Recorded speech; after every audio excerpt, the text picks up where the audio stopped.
But you sound smaller. I thought that everything was bigger in Texas. Well, hello everyone. Hello everyone, and welcome to our new session of tabletop role-playing game.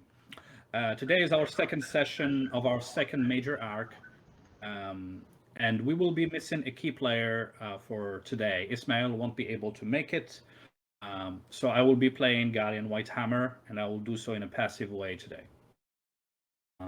We're gonna start by a quick summary of what happened in the last session, and then we'll do our customary roll 20. We're gonna make a d20 roll to see how this session is shaping up to be. It's a very superstitious and scientific way to determine how the session is going. So, all right. The party was hired by the Golden Gauntlet Alliance, one of the large mercenary organization in the Broken Kingdoms. In the city of Hammerhall, they were hired by the Golden Gauntlet Alliance to travel to the Deep Grove on the northern eastern side of the Broken Kingdom, an area that is untapped and civilized, and that is well known for its large forest. One of the largest forests of the kingdom lies there. The reason why they're heading there is to make contact with Kirill Tabor, a merchant who has started operations near the forest to collect blackwood, some form of wood that's extremely resistant and has some wonderful properties. Kirill Tabor has built a camp near the forest to start, their logging business. However, he came into contact with wood elves that live in the Deep Grove. The wood elf warned him to leave and such. So, feeling threatened, he has decided to hire the Golden Gauntlet Alliance to provide safety and security as they go on about their business. As a matter of fact, the Golden Gauntlet Alliance has sent a party already to go make sure that they secure the area and provide and make sure that they dissuade the wood elves from attacking them. And it has been over a month ago, which is a little bit worrying because they have left, and the typical procedure for the Golden Gauntlet Alliance is to send some form of report or messaging back to their headquarters, which hasn't happened. So worried, the group hired the services of these adventurers to go re-establish contact and make sure that they send back communication to the Golden Gauntlet Alliance to know what's happening.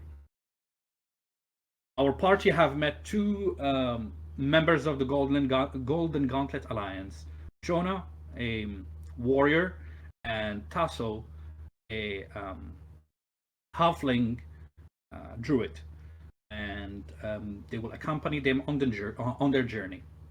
So after spending a night at the inn in Hammerhall and starting to build a connection, the party has journeyed for 10 days in the civilized parts of the Broken Kingdom. Afterwards, they headed in the Barren lands for a full day, and as they rested for the night, they were attacked during their third watch by an ogre and about a half dozen of wolves. And that is where we ended our last session. Now we're gonna take the scene back to right after the battle ended. But first thing first, let's go ahead and do our customary d20 roll and see how this session is shaping up to be. Oh yeah, we got our first oh boy. Well, this is a great start. This is a wonderful start. So none of the players rolled over 10. Sol rolled a natural 1. Sorry, not Sol. Faye rolled a natural 1, and that rolled a natural 20. So yeah, hopefully this is a good omen for you, Faye. You rolled your first natural 1, and that takes it out. And I think you're muted. Is he muted? Yes. Now I can hear you. So. I'm confident it's a good omen. Yeah, because you got rid of your first natural one. But you never know. Maybe a wonderful day filled with ones today. All right, cool. So let's go back to the scene. Um, you, the last session ended as the ogre was just stroked by Jonah multiple times with his sword. The ogre still didn't fall. He screamed, and as he screamed in pain, he didn't notice Faye moving on the flank with her sword, jumping in. As she was thinking at that moment of sparing the ogre's life, but she couldn't hold, so she had to cut his head, and his head fell on the ground, blood splattering on the ground as she stood there. What do you guys do? Well, that was out of nowhere. Is everybody okay? I tried to see who's like the most injured person that could use some healing. Let me take a quick look here. I think so. Looking around at the different characters, it seems that Tasso seems a little bit hurt. Jonah and yourself. Okay. So I focus on Tasso and I use Holy Word. All right.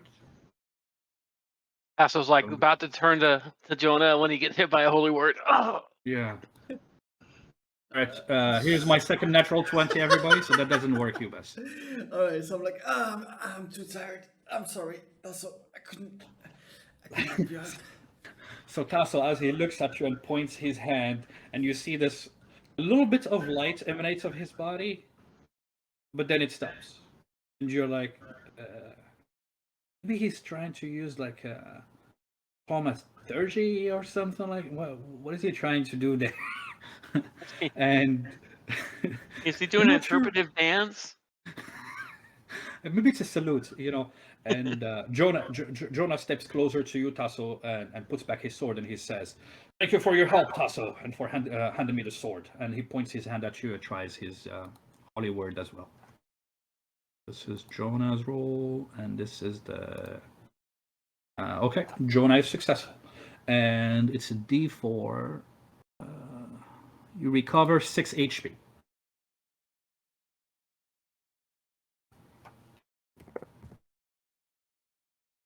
Thank you, Jonah. How are you feeling, friend? I still have some injuries disrupting my magical field. If you could try it, do it once again. Of course, no problem. He tries to gain holy word as his body becomes enveloped with light, and he points his hand at you. Let's see. So he rolls a natural 1. And it doesn't matter why I roll after that, because a natural 1 is an automatic failure, and that he's like doing that. Like, I think there's a lot of negative energy around here with all the dead bodies around us. Yes. Agreed. Tasso, I might be able to help with that injury. I just need to go get my arrow out of that thing over there, and I'll be right back. Okay. Me. So then I'm gonna pull the arrow out of the ogre. I don't want to lose it, and I'll go to Tasso and I'll try healing light. Oh, sorry, guys. So you go in and you start gathering your arrows, and so meanwhile, Faye, is there anything you're gonna do? I sheathe my sword and I walk slowly towards Jonah, and I put my hand on his shoulder and I say, "Jonah, I have a question for you. How do you fare in battle?" Well, clearly not as well as you. You have been very, very well. You sway that sword really well. See, you were a little slow to start. Are you rusty a little bit? We need to practice. No, it's just you elves don't need to sleep as much as we humans. We are a little more flawed.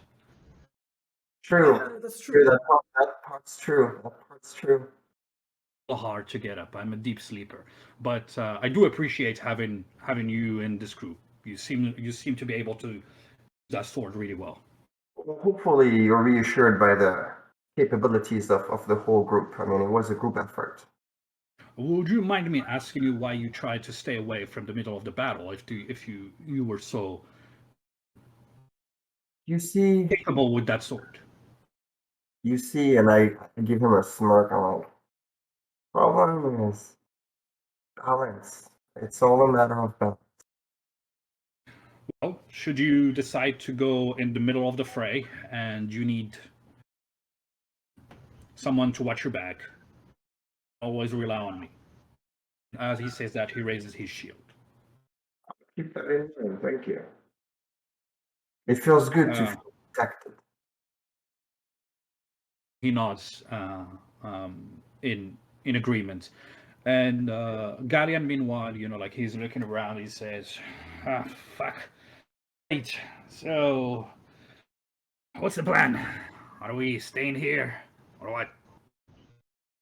We're gonna bury the wolves after I heal Tasso. Sure. I think that would be wise. Although we can cook up some of the wolves for rations tonight or this He morning. looks at you in a very, very disturbed way as he gets his face closer to yours. What halflings do? Well, why would you let that good meat go to waste? The wolves, not the troll, the ogre thing. The wolves. Yes, I suppose that's the way to look at it. But I wonder how that tastes. It's a little gamey. Yeah, I'm not sure. Not sure how to feel about that. Anyway, I don't. If you could heal me, I'd appreciate it. I've learned through experience that my body's magical energies flow much better if I'm not injured. And so I'll- once that's done, I can cast a heal that all of us can use. Okay. what you do notice is that like you guys are not you guys are not injured. Like you got like little scratches on your body, so it doesn't seem to warrant like much. I think with a little, you think that with a little bit of rest and food, you should be fine. But Eiley, you said you wanted to cast your healing light on him. I thought he was injured. No. Yes, he needs healing, but I was saying like for him because he was talking about casting a spell to heal the rest, and I was telling him that it doesn't look like they are much injured. Well, then we can wait then. Let's just rest. Let's get some rations off the wolves to get rid of the bodies, and I would suggest that we relocate camp a mile or two away. Okay, I need to I'd like to bury them because just to honor them. We're just hungry. I think they were. That's fine. That's fine. Yeah. That's fine. You can bury them. Help you, says Guardian. Thank you, I help Gavin. as well. I sheath my weapon and shield. Okay. What did you say, Faye? I'll help you as well. Okay, so all three of you are helping. Meanwhile, You guys are so wonderful. Tasso and Jonah is gonna help too. While Tasso is just watching, he's like, nobody's listening to me, motherfuckers. Poor Tasso. Just a little halfling. Everyone ignores. and Jonah, as he's helping, he turns to you, Tasso, and says, "And no, Jonah, we're not gonna eat the ogre. No, we're not gonna eat the ogre. I refuse."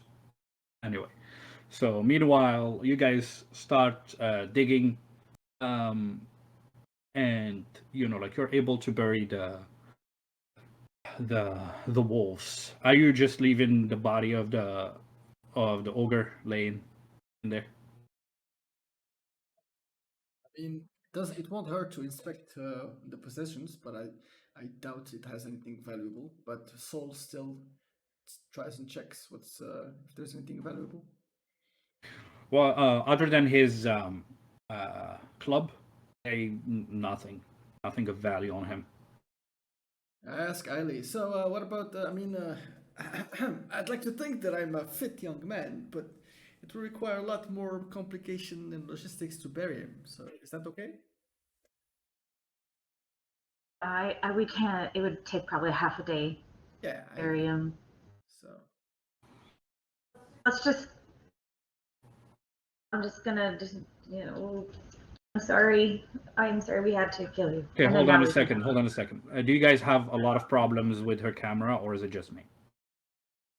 It was sticking a little bit.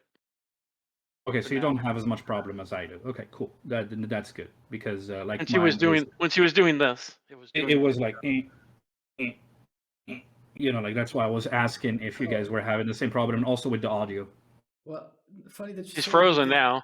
Yeah, she's frozen, and yours is when you did the things, Ahmed. It also looked like yours was lagging. I don't know. Frozen.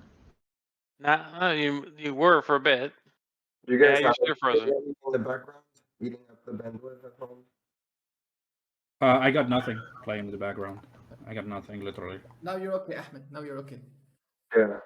Now when you spoke, you were fine. Okay. Yeah, but when I was doing the gestures, I was doing it on purpose, like. Oh like yeah, that. I wasn't sure, but you did it Yeah, so I was- well. I believed it. So anyway, Eiley, can you try to say something and move? I can see her fingers Yeah. moving. Yeah. Okay. No, you're fine. Okay. Okay. Are we good? Sounds good. So, so what do you guys decide on doing with the body of the ogre? Yeah, I guess we're just gonna leave it. Okay. While they're digging the holes for the wolves, I go over and cut a few wolf flanks, set them aside. Then I'm gonna pack up my stuff. So how many wolf flanks are you cutting? 6.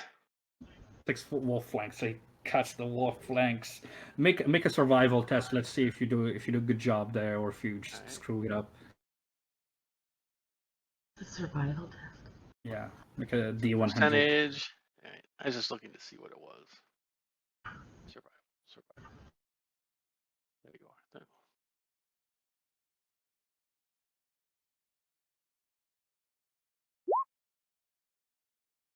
Nope. Well, we're gonna say you're able to cut two flanks. Will cut pretty decently. So you got 2 at least. Okay. 2 wolf flanks. And then I wrap them up, and then I pack up all my stuff, and I'm like, we should probably relocate a little ways away from here. Or do you think that this Oh, remember all the birds and other stuff that were flying around? Yeah. Most likely vultures and things. Smart thing, Tasso. Smart thing. The smell of blood could be attracting more creatures.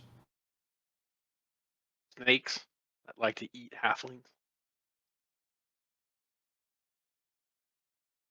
So I think we should relocate, at least Alright. travel for a half hour to an hour away, and then finish out, set up camp again. All right. Sure thing. Sure thing. Agreed. Let us. All right. Yeah. Okay, so you guys gather your belongings. Fortunately, the horses haven't been attacked during this time. You gather your belongings, and then you said that you're gonna move about half an hour further north. Okay. Soul, I'm assuming we're using your weapon as a source of light. Is that what that is, or what's the plan? Because you got no source of light. It's nighttime. Yeah. I guess. Yeah. I guess that's a good point. So I unsheath it and activate as a bonus. Okay. So you guys have Soul's mace as the source of light, as a torch, pretty much.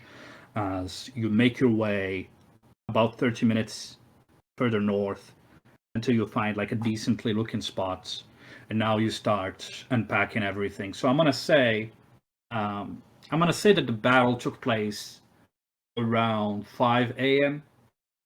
and doing this whole shtick took you about an extra hour. So about 6 a.m.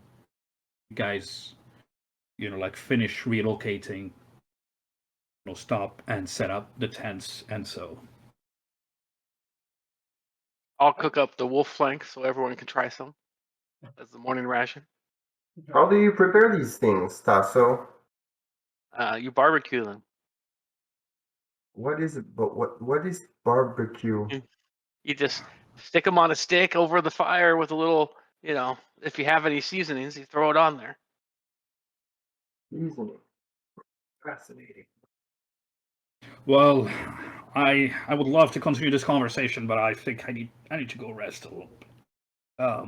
Says Jonah, and then he goes under his tent, and he says, well, before he gets inside his tent, he says, let's leave at 8. That sounds about right. Sounds good. All right. Sure. He goes back in, Yeah. and he rests, and then it's just you, Tasso, and Galleon there. I'm assuming the rest of the party are also going to rest, right?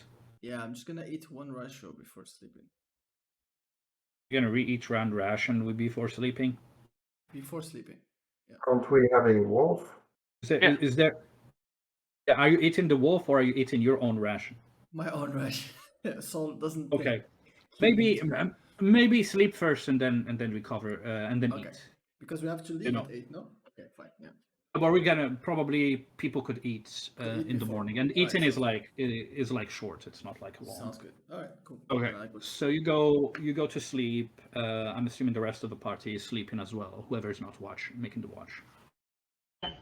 Okay, so you go in and you guys sleep. Meanwhile, Tasso, I'm assuming you're gonna wait until about 7 to cook it up, or do you want to cook up stuff now? No, I'll wait until right before they're gonna get up. Sounds good. And you and Galleon do the last watch for 2 hours, and make a perception test. And I'm gonna do one for Galleon as well. Difficulty factor.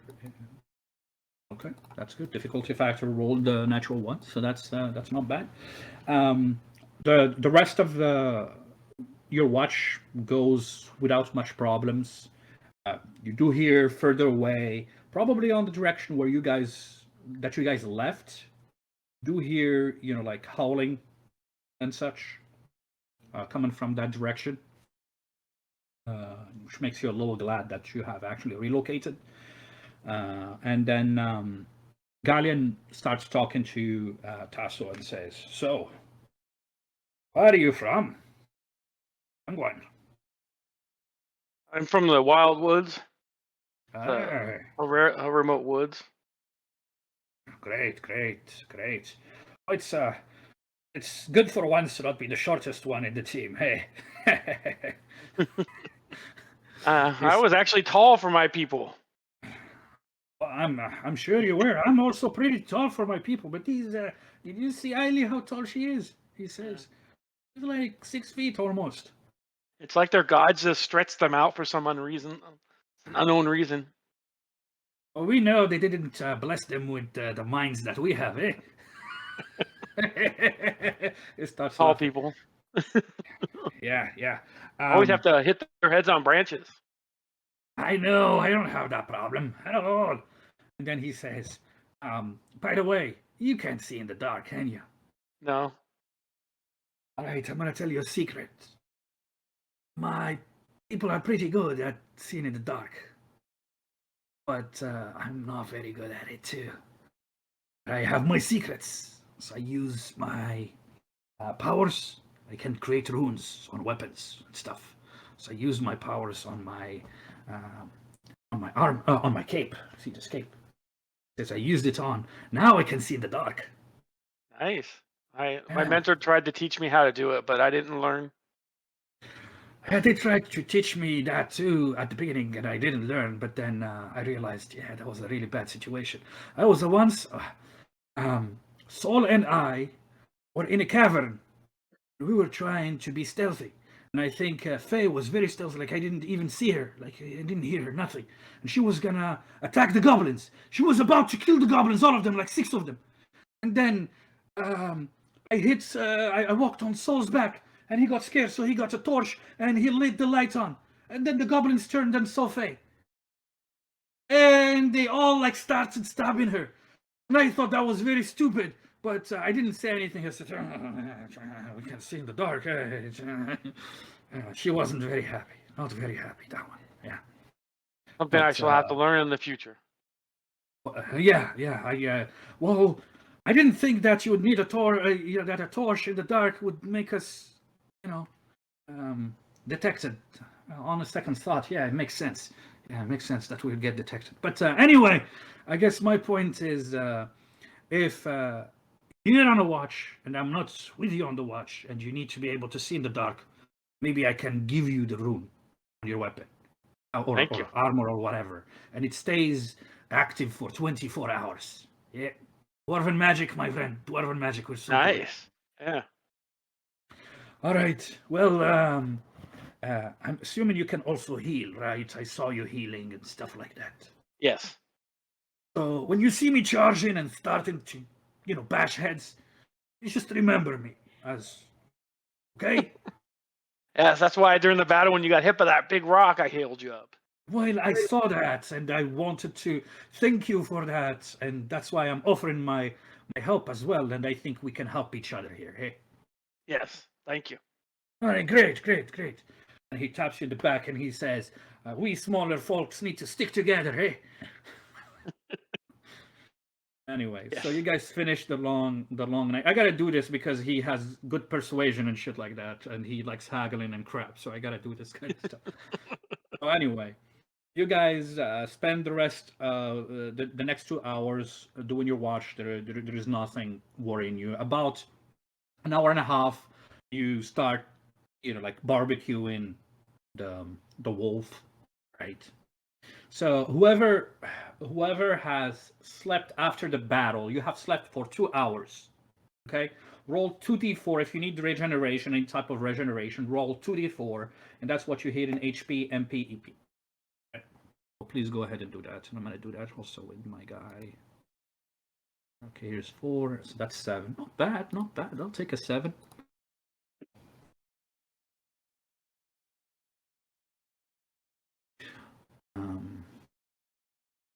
Right. I think Galleon doesn't. Well, no, Galleon has to eat or something like that because he's doing the watch. Okay, so you guys have healed. Whoever needed some form of healing, please regen that stuff. And you guys wake up. It's about 8 a.m. You start gathering your belongings, and you wake up to the smell of Tasso cooking some food. So, do you have any like cooking skills or anything like that? Survival. Yeah, just survival. Okay, that's fine. I'm gonna ask you to make like an intelligence test, just to see, like if you did a good job cooking. If you fail, I'm not making it bad food, just so you know. But I just wanted to see if you did anything good there.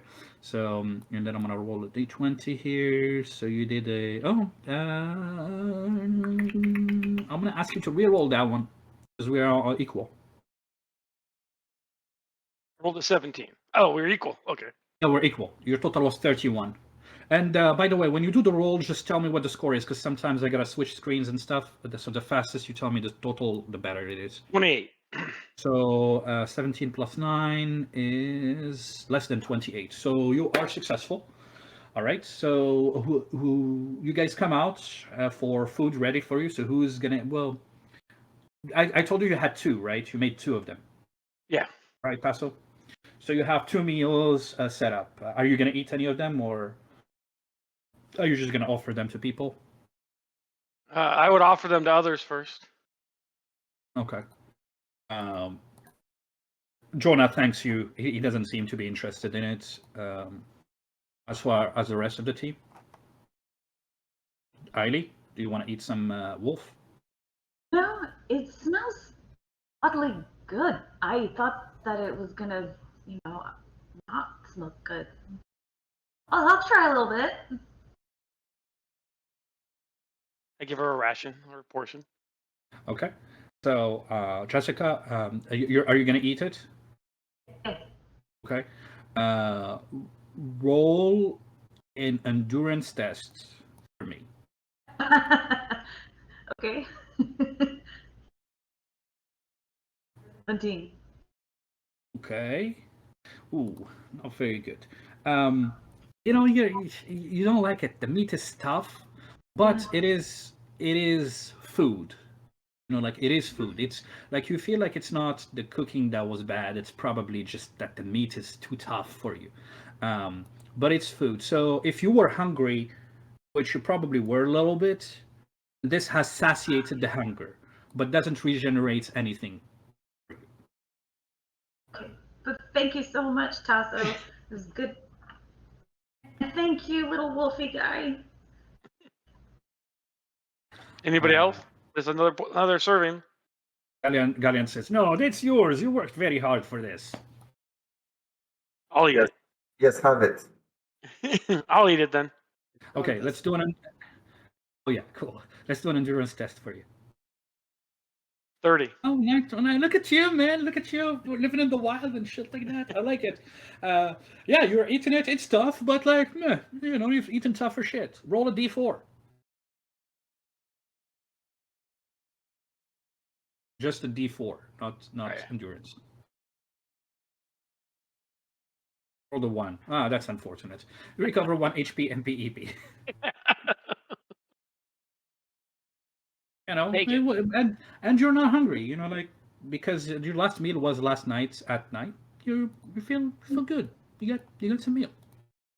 So now that the whole party has, anybody else? You best. Did you want to eat something, or are you good? Yeah, I'm just gonna eat one ration of my food. Okay, yeah, no, go ahead. Eat your, reduce your ration and do the D6 roll.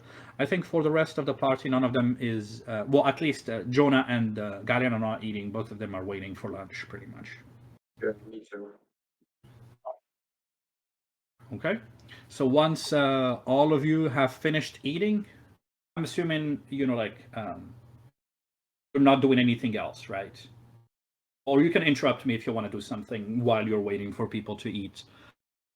During that time, I think Jonah approaches Saul and asks you, so your weapon you have there, how does the light, is that a magical item? I mean, so in the backstory, who identified the weapon in during the break time? We're gonna say, when you went to Hammer Hall, you went to one of the shops that identifies them. So yeah, so during our adventure to free the Forge of Spells to the Gundren Rockseeker, the one who recruited us, we were able to find this weapon after beating a specter or like a wraith, was called Mormesk, previously known. Anyway, long story short, it is one of the relics we could find from. It's a relic, huh? I believe so. Is it qualify as relic or? No, it's not. But he's like, okay, it's a relic. That sounds cool. It's a relic, yeah, and it's pretty powerful, and it seems to be dwarven origins as well. And Galleon has been kind enough to, not contest or like fight with me on it. So yeah, it's been pretty useful. Well, good. That is definitely helpful when it's dark out there. I do have a lot of torches in my backpack, and like when it gets too dark, it's a little problematic. You got to keep the torch and be able to swing with the sword and with the shield, and it's a little difficult. So I think it's pretty cool that you have a weapon that can both enable you to bash things and be a source of light. I like that. Yeah, it's very handy. Plus, my favorite part is that it does look like a small, sun. Even though it's not the real thing, That is true. The head. Yeah, symbolically, it is quite to look at. Although I definitely need to find something more, akin to the most beautiful star in the world, and something that will finally make my heart at peace. If you understand what I mean, which I think clearly you do, because you previously understood the importance and showed how much you like the sun as well, didn't you, Mr. Jonah? I mean, you understand what I mean, right? Oh yes, I do, my friend. Well, I'm glad to know that you are able to use this weapon when needed, and Sure. yeah, I'm glad to have you as part of our team here. Me too. And speaking of your skills, like your defensive abilities are quite impressive. Like, where did you learn? Is it like a specific school for those kind of shield users? Because your techniques are pretty unknown to me. Well, it is not a specific school. I have developed my own fighting abilities to be able to help support those in needs and such. A shield is a wonderful instrument that you can use to protect, but it could also used to dissuade people from inflicting harms on other people. That's amazing. I'm glad we have you on our side. Likewise, likewise. All right. Well, I think we should be done and set up right now. Anything else the other wanted to do before we leave? I think you're muted in case you wanted to talk, Darren. Sorry, yes, I want to use my spiritual balance. Okay, I think that's fair. Please go Right. ahead. And so what kind of roll do you need to make for the spiritual balance? The willpower roll versus your roll. Okay, so you're gonna make a willpower rolls. The difficulty factor is gonna be about 10. I added that. Remember how you told me to add? I could add stuff to the ability stuff. And I added a 15 willpower one. Oh, show and bar. That's why. I was like, it's not showing up on my token. Yeah. If you do show and bar, then you can see it. Okay, now I can see it. Okay. I was trying to be ready. You gotta roll 3 or more, I guess. Oh no, 34. That's very good. So you can move whatever points you want to move in between. All right, thank you. That's. Okay. So other than Tasso, was there anything else you guys wanted to do? No. Okay. For the food, I have to roll 1d6. Is that correct? I think so. That's what's written in your Yes. write-up, right? Yes. Yeah. If that's what's written in your write-up, then that's what you gotta roll. Okay. So once you guys are done gathering your belongings and stuff and finishing your food, you start riding back your horses. And as you I'm assuming you get back on the same formation as you guys have right now in the screen. Except if you want to move it around, you can go ahead and do that. But I'm assuming that this is how you guys are moving. And on the following day, there is a cold rain that starts falling. It's more like a drizzle. As you are gathering, like all the belongings and are sitting on the journey further north. As you are riding north on your mounts, you notice that there are large black and gray clouds further away in the direction you're taking. I'm gonna ask you. So for the journey, I'm gonna ask one of you to roll a d6.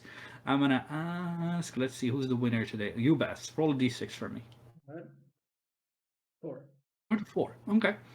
Oh, and you rolled a 1 for the regen. God damn it. for the healing, it's all good. So you rolled a 4, and you guys are on your way further north. As I said, as you're heading there, you do notice silhouettes further away, but not north. Like on the side or so. You do notice silhouettes of what looks like animals. Maybe at some point, Tasso, you do see from the same area. I think it was east. You do see goblinoid-looking creatures further away. They seem to stay away from when they come closer to us, and they realize that you guys are traveling. They seem to move further away from you. They try to not get closer to your group. During your travel, you also noticed, especially you, Ailey, you noticed that the drizzle is a little, and it could be worse. You could, the rain could actually potentially, if it starts raining heavier here, it could potentially mess with your hearing abilities. Drizzle is not able to do that yet. You just notice that as you guys are riding further north, and you made a note of that on your way there. And then Galleon at one point asks Yufei, and he says, "Hey, I liked what you did there. You know." He gets Master closer. Joel? He gets closer to you with his horse or pony, we'll say. He gets closer to you and he says, "I saw what you did there. Eh? I know now who's wearing the pants. You commanded him to attack." Eh? He starts laughing. Well, you No, know. no. I said he moves closer and Oh starts yeah, okay, sorry. Go ahead. into her, and he says, "Those are the. I mean, what's Say, that?" Someone and I have Ah, a I see. I bond. see. Can you command more people to do that? Sadly, as of today, Soul is the only one under my charm.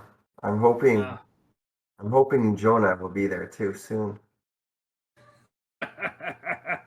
You dirty slut! I mean, you great mind. Yes, that's what I meant. And he says, "Well, I'm glad that you know that you're able to work with the rest of the team. You know, I've noticed you've been trying to stay away and then come flank or something like that, or maybe that's just your fighting. You know me, I just go in the middle with my hammer and stuff like that. So I was worried if you didn't really like us."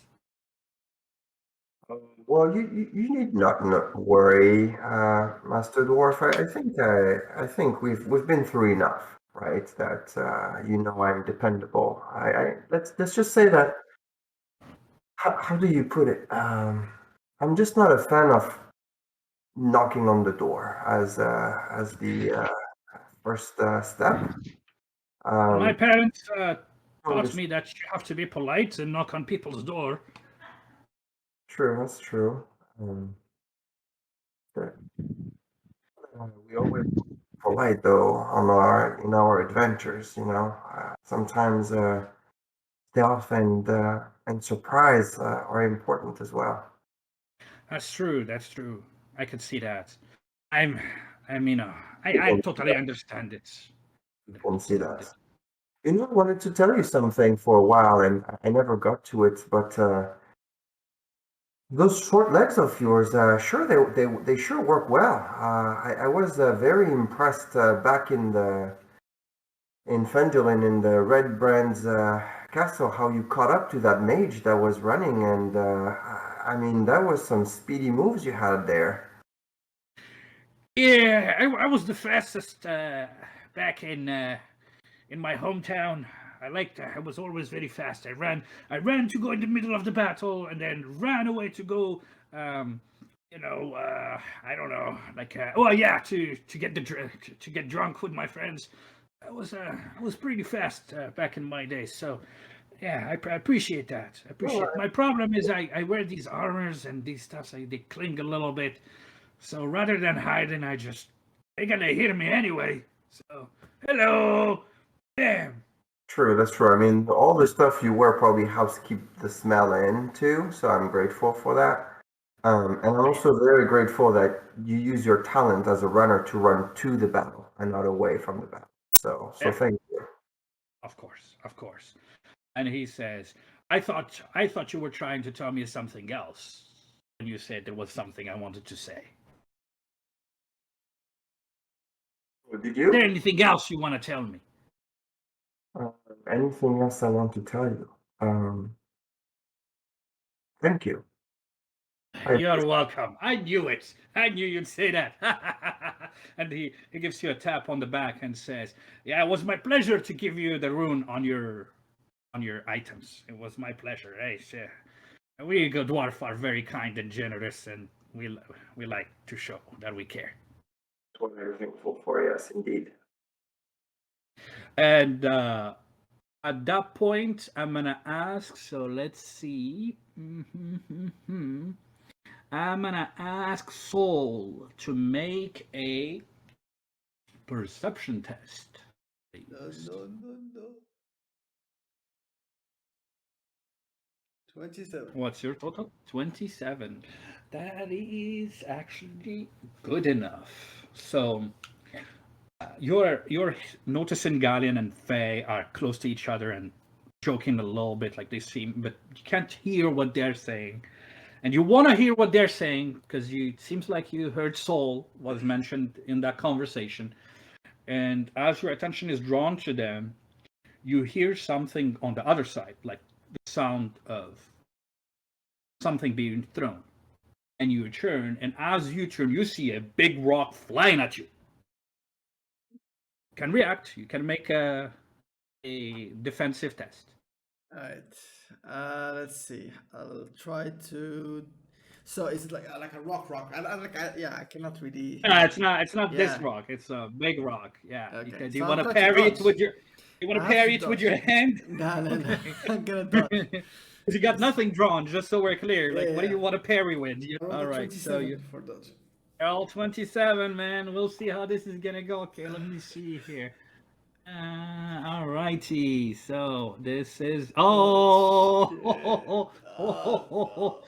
All right. So there is a rock that you turn. As you turn, you're about to duck, but you take the rock, and I need you to make a strength check. Okay. So let's see. All right. Roll for me, baby. Roll. 37. That's good. That's good because you fall anyway, but at least you didn't fall and get injured. You fall and get knocked prone, and you take 15 physical damage from that rock that was thrown at you. Reduce your armor. This is not piercing. This is just physical damage. Regular physical damage. So make sure to reduce your armor.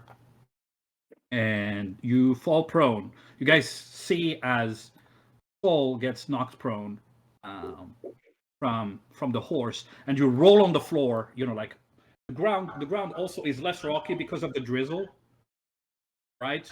So it's less rocky because of the drizzle. So as you fell on the ground and your horse kept going further, you just roll. You keep rolling on the floor, and you lay there on your back.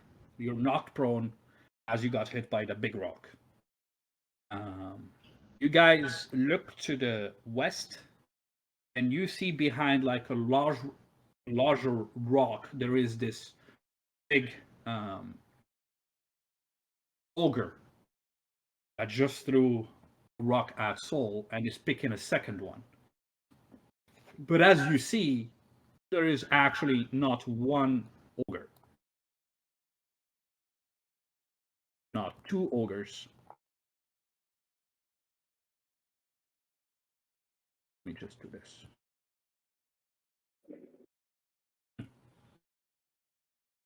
Not three ogres, not four ogres, not five ogres. It's ogres from that side with rocks, getting, some of them running from further back, running towards you guys, and one of them threw a rock. And what do you want to do? Press on, I yell. What did you say? Press on. Like I said. And as you yell, press on, Jonah says, "What about Soul?" You I'll can't be get back. fine. Well, I mean, Run away. I'll be fine. Oh. Now let's see, what do I have? They're not, by the way, they're not in melee with you. I'm just putting them on the map like that, but they're actually further away. They're like further away, but they're running towards you guys. to rush the ogres. What's that? What did you say? And so I commend you to rush the ogres. I command you to rush the ogres. Oh God. Oh God. No. I'm gonna try to jump off my horse and get him up and then get back on my horse. Oh no, you passed him. You gotta have I to go pass back. him? 'Cause- yeah, you pass him because when you guys were like rushing, like he just got hit and flew and fell on the ground. You know, like as you guys were still like riding. You could go back. You're about, I would say you're about 10 meters away from him or 20 meters away from him, and the ogres are about, you know, like I would say 60 meters away, but they are moving towards him and they're carrying you like rocks. I gotta get him out of there. Okay, I'm gonna go back and grab Okay, him. so you're gonna go back to try to help him. Anybody else? Faye, you said you keep going. Jonah keeps riding forward. Tasso, what are you doing? I'm going to use my love by nature ability to reach out to his horse and get it to not Okay. run away. All right, let me do a thing in there to check loved by nature.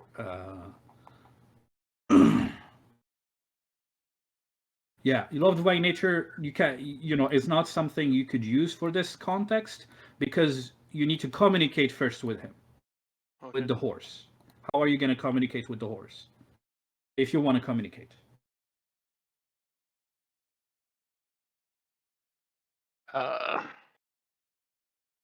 I would use my speak with animals. Okay. So you're gonna cast speak with animals. That's what the plan is. Yeah. Okay. Well, I mean, would it be easier? Could I just ride over to the horse and grab the reins? That could be also an option, but that's why I'm asking, what are you doing? I'll do that. I'll ride over and get the reins of his horse and circle back.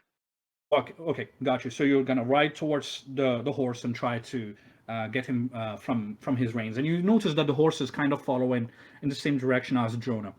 Right. So, do you have any animal handling or any kind of stats like skill like that related to animals, or no? If not, that's yes, fine. I have animal handling. You have animal handling. What's your percent in there? 40%. Okay, so you got 40% in there. You're gonna use now. You're gonna use loved by animals, and you can roll with advantage. So you roll 2 animal handling, and you pick the best score.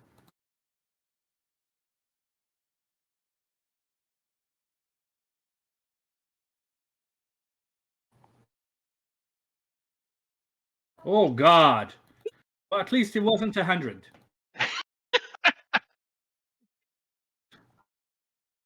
So at least it wasn't 100. You know, that would have been really, really bad. You make, you know, like you move with nuts closer to the horse, and you try to grab him, but it seems the horse is a little startled from like there was just a rock that almost hit it. Yeah. So it's like staying away from you, staying away from you as you're trying to grab the reins. Okay, so the last person in there is like Galen. He's gonna stay a little.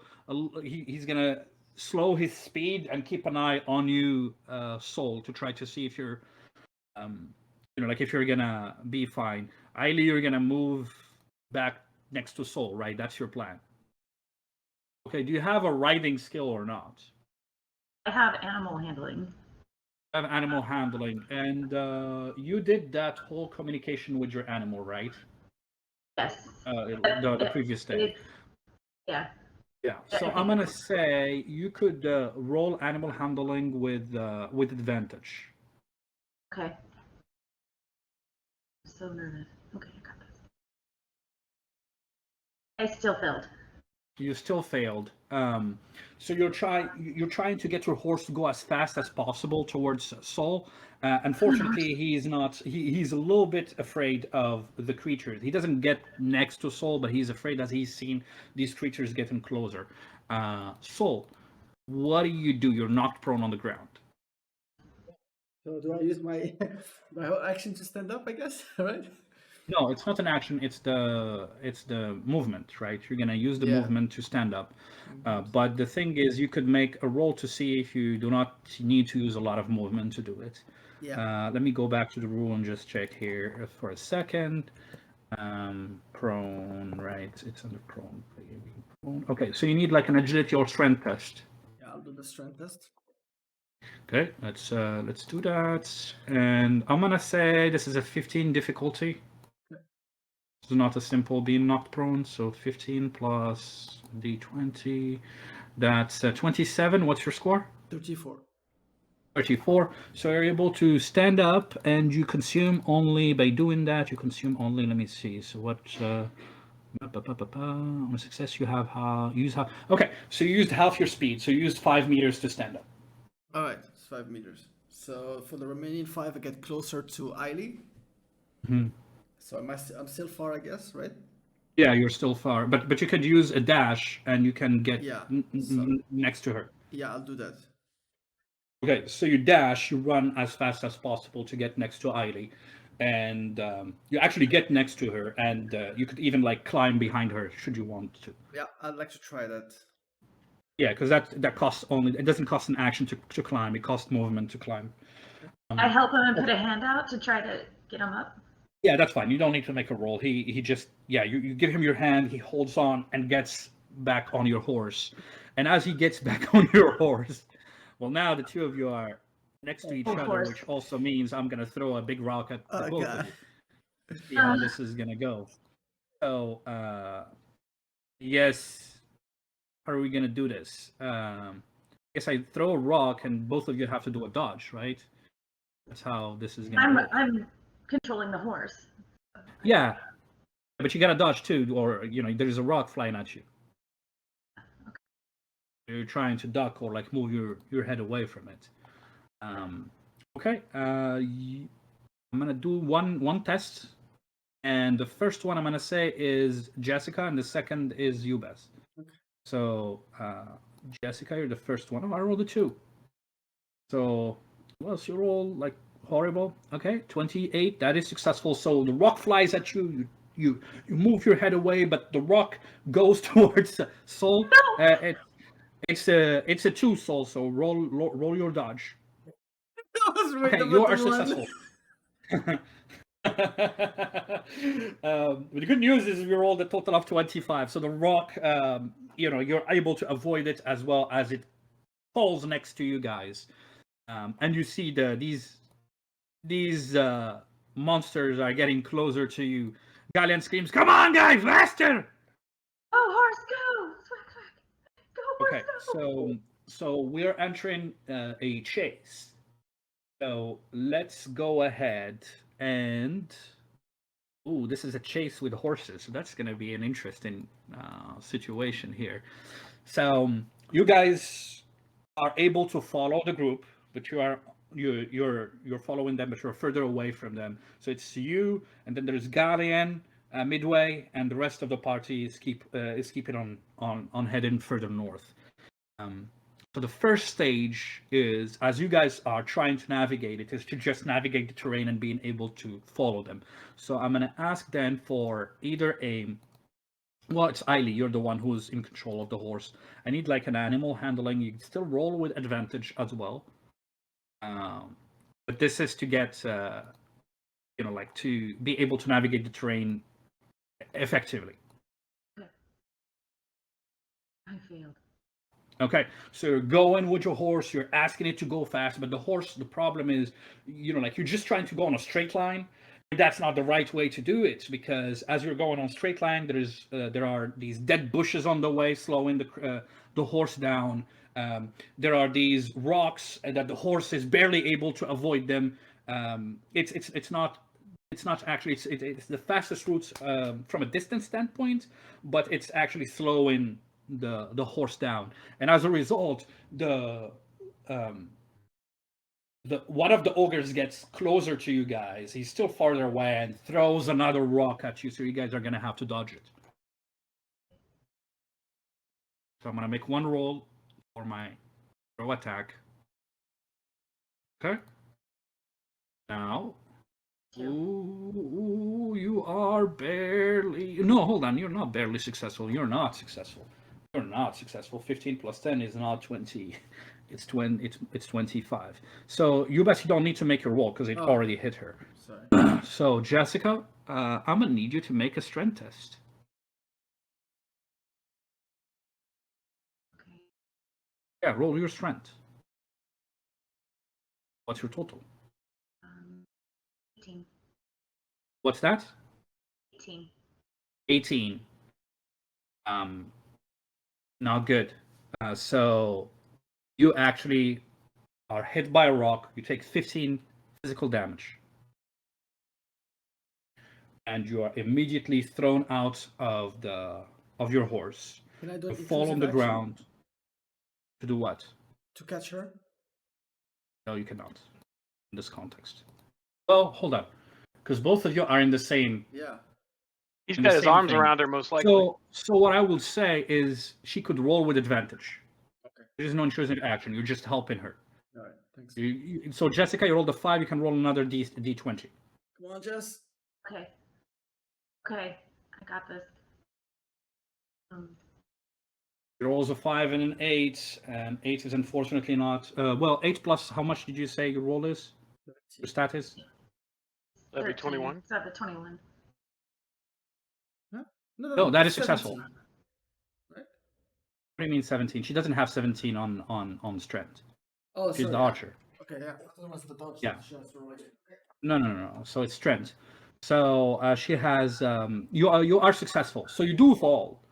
You just don't take the extra damage from falling on the ground. You fall and roll on the ground. You still take 15 damage. So reduce 1 durability when you do that. You fall on the ground, but you roll and you avoid taking extra, like piercing damage from the fall. And so you see her as she gets hit by another rock and she falls on the ground. She's behind you as you're going further. I'm assuming you're trying to get the reins now. Yes. Okay, you're trying to get the reins. And as you take the hitch, Galen says, "Heidi!" And then he starts, going with his pony towards you guys. Jonah up ahead, he says, this is not looking great. So what do you think? I think we need to get the horses back, get this horse back to them so they're on different horses so that they can get away. That horse is going to tire. Shit. Let's group up and then run. So he moves closer to the horse, and he's gonna help you by giving you an extra advantage on your test to get a hold of the horse. Do your What was that?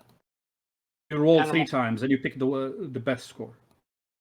D20s or percentage? No, it was a percentage that you were doing, Yeah, right? animal it was animal handling, yeah. handling. 33. So is that a success? Yes. Wait. Okay, wonderful. Yeah, because I think I have 40. Yeah.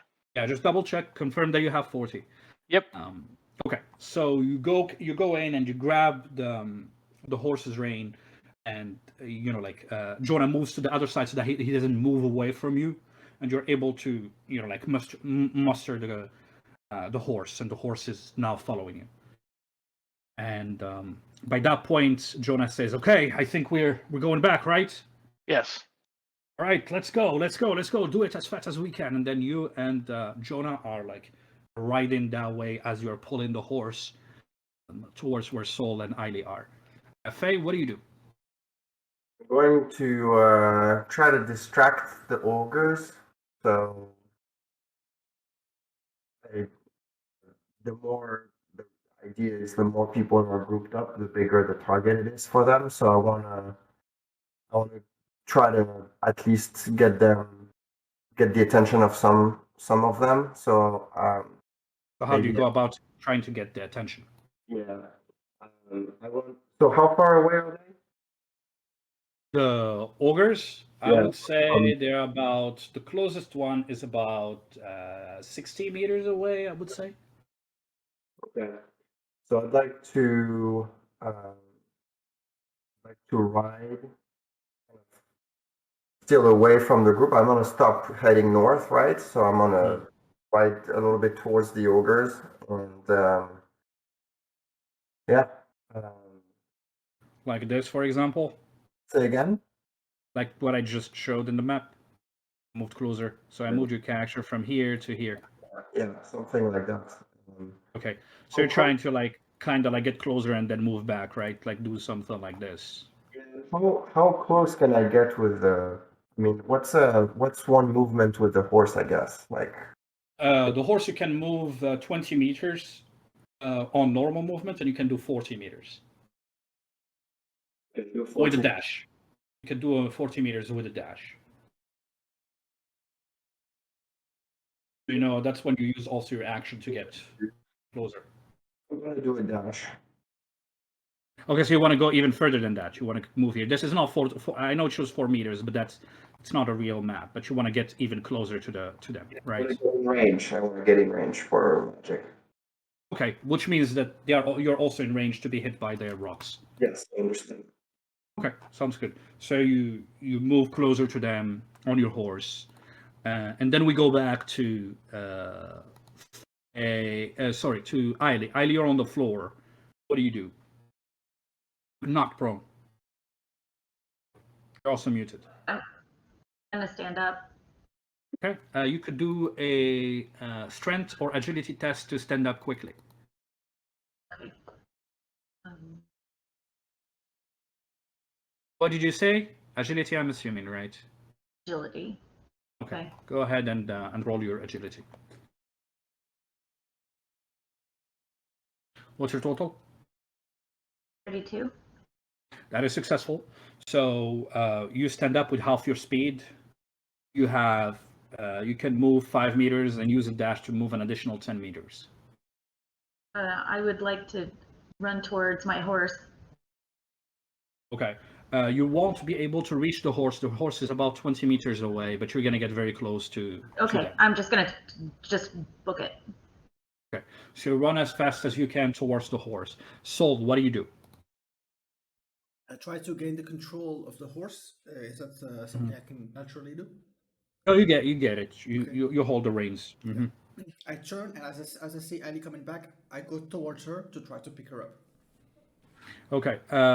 To do that in a quick manner, I'm going to ask you to do. Do you have riding or animal handling? Yes, I do have riding. Okay, so I need you to make a riding test. Oh, come on, let's make this work. Fucking hell. 99.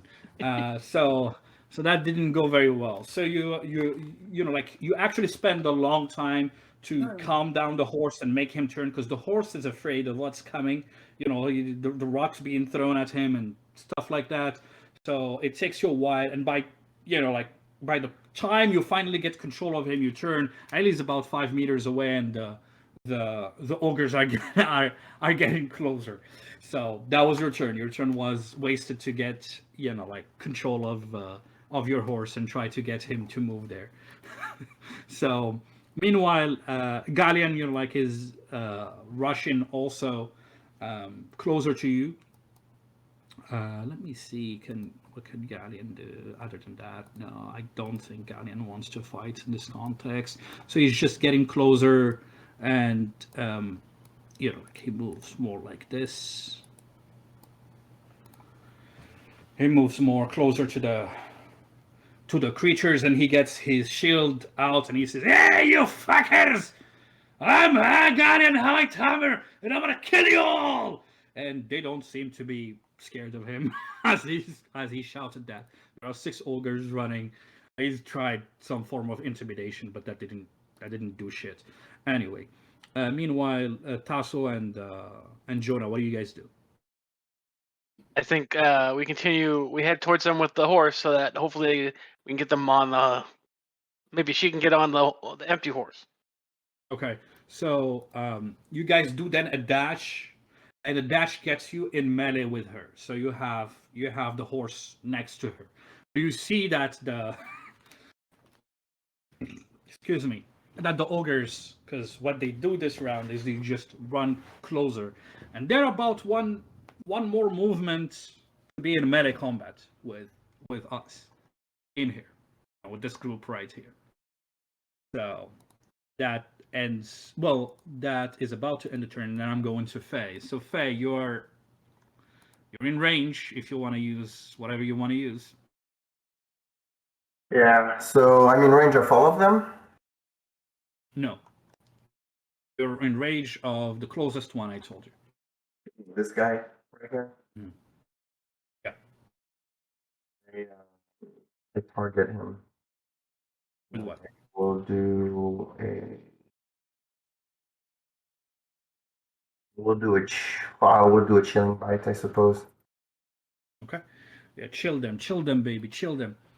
So he's gonna that one is gonna try to he's gonna try to dodge. Yeah, he's gonna try to dodge. So you're gonna chill him. He completely fails. As you're on your horse, you put your hands wide, and then you scream the magic word like "Gosh, meaty!" And there's ice that forms in around him, dealing damage. Make your magic test to see if you are gonna be able to use the effect. And it's against my strength, so let me roll this. Yeah, that doesn't work. I rolled a total of 34. You rolled a 28. You're not able to freeze him, but you deal how much damage? I need to roll a d6. Yeah, roll that. 15. 15 damage. All right, so minus 15. Yeah, you seem like the creature gets hit as the ice forms around it. It slowed a little down, but it's like it's like not being dissuaded, but it's looking at you. Anything else you want to do? Yeah, and then I want to try to like move so that I can get his attention away. Yeah, like which direction are you going in? You can ping in the maps just so I'm trying. Okay, so that's what you're kind of trying to do. Okay, that's fair. So you could you're moving in this direction, try to make him follow you. And you notice that he's more interested in you now. He's gonna follow you versus like going after this group right here. So that was successful in there. Going back to, well, no, not going back to my ogres. I forgot to. I haven't played with the ogres. So that ogre, Faye, do you move at full speed, or do you just move still to stay within range to use your spells?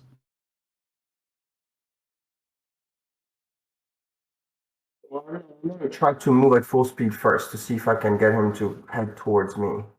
Okay, so you move at full speed. He is unable to. I mean, he could throw it, but he'll have a disadvantage on his throw. He is rushing after you. He does a dash to try to like get closer to you. So that's what that one does. Meanwhile, you guys here.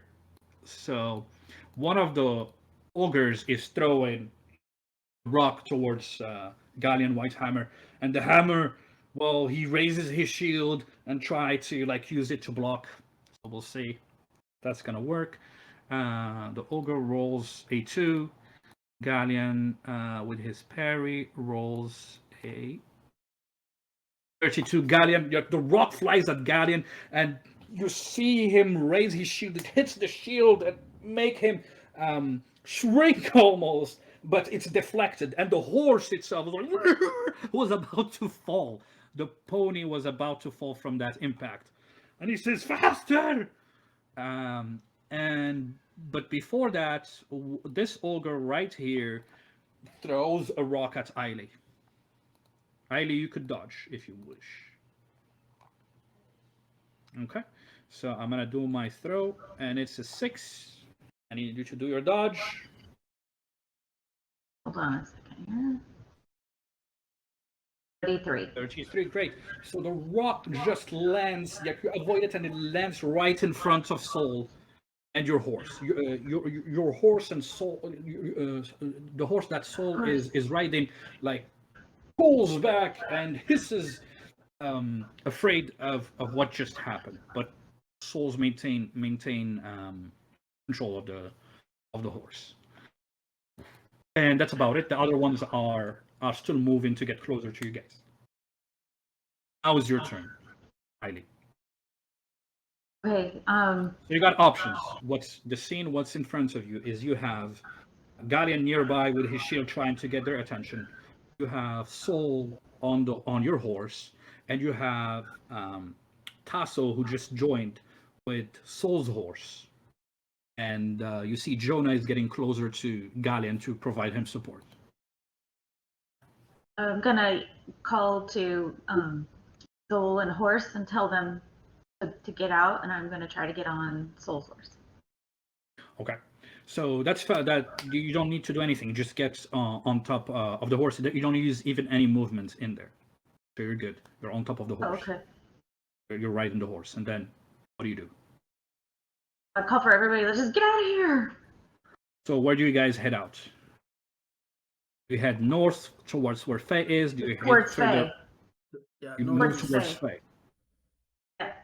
Northeast, so like around here. you guys are gonna try to move like this, right? Yeah. Right. And this. Okay. So we're gonna see how that goes. So you guys are back on like the fleeing, the chase. So I kind of need from anybody, from all of you, or we're gonna do like a group test, or like riding fast and effectively. So that would be whoever has animal handling, whoever has riding. If you don't have these, you have to make an intelligence test, and it's not an easy one. It's a hard one. I have riding. Are we rolling with? I have writing. And whoever, you have riding too, Tassel, right? Yeah, I have writing and animal handling. Well, yeah, you can pick whichever one you'd prefer in there. Writing. So the first one that I need to check their test is, I'm gonna say Eiley, because you're the first one who's playing. So what would you like to do? You could do your animal handling, or you could do an intelligence test, but I can tell you the difficulty factor is high with the intelligence. Okay. I'm probably gonna do. I'm probably gonna do animal handling. Okay. Again, oh, that's not your horse, right? It's not my horse. You do not roll with advantage. Make a normal roll. Okay, here we go. I succeeded. Okay. Good. So you get on Saul's horse, and you get the reins, and you're like ordering him to go as fast as possible, and the horse is moving. And this time around, you're actually paying attention to the terrain. You could see further ahead that there is a rock, so you're reining it to move to the right rather than just keep going on a straight line. You know, you're seeing the bushes. You're not trying to make your horse run towards the bushes. So you are successful. All right. Next is, I'm gonna just like throw names just to see. Ubas.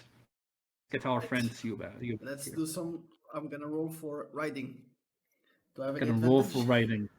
No. You what advantage? Yes, you got I no succeeded. advantage, my friend. Fuck yeah. You succeed. Remembering your training a long time ago, you're able to get control. You're like, I know how to handle this. I know it's rocks flying at me and shit, but I know how to do this. God damn it! So you're able to move away with your horse. Next, I'm gonna do Darren. I'll do writing as well. Do Although I don't think riding I as have well. as good a score. I will say that you can be rolled with advantage because it's on nuts. Right. Better, hopefully, and I don't roll 190. 92. 29. Made it. 29. Good. Thank God So for you get- advantage. Yeah, you get Nutsy to go pretty fast, you know.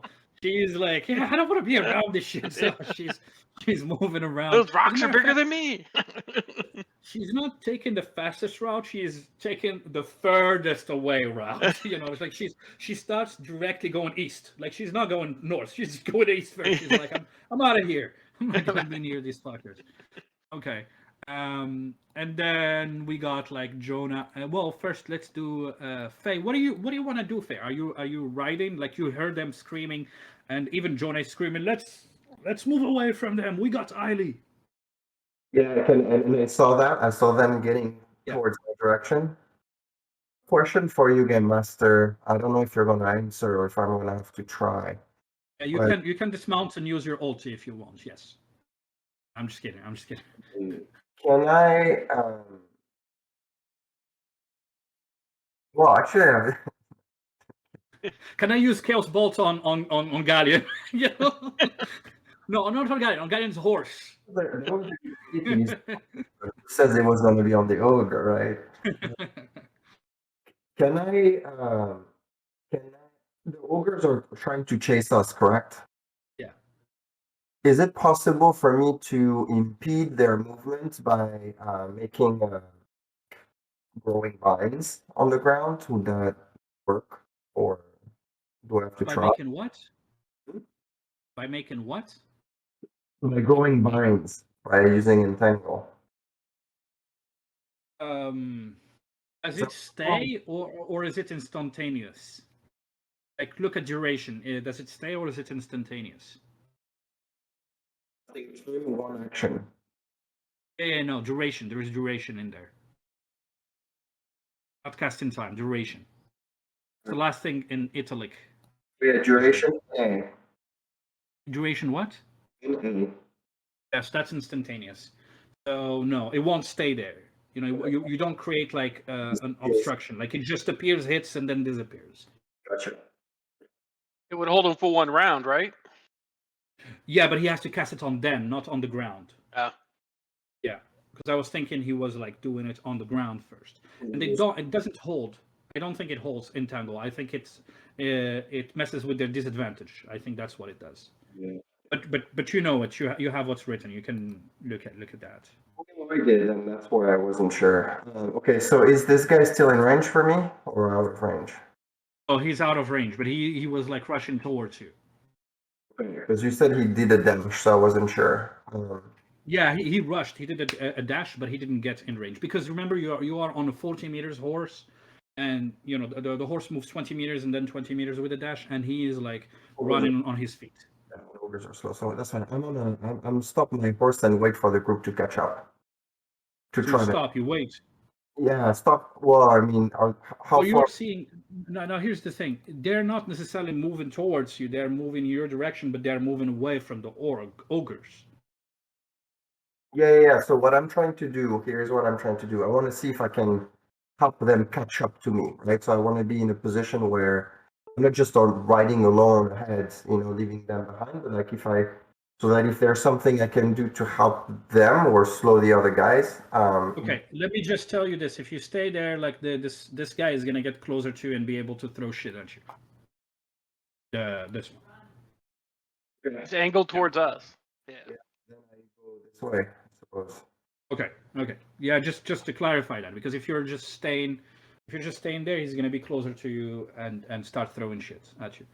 All right, so you move that way, and then you guys are joined by Jonah and Galleon, and I'm gonna ask for one last throw.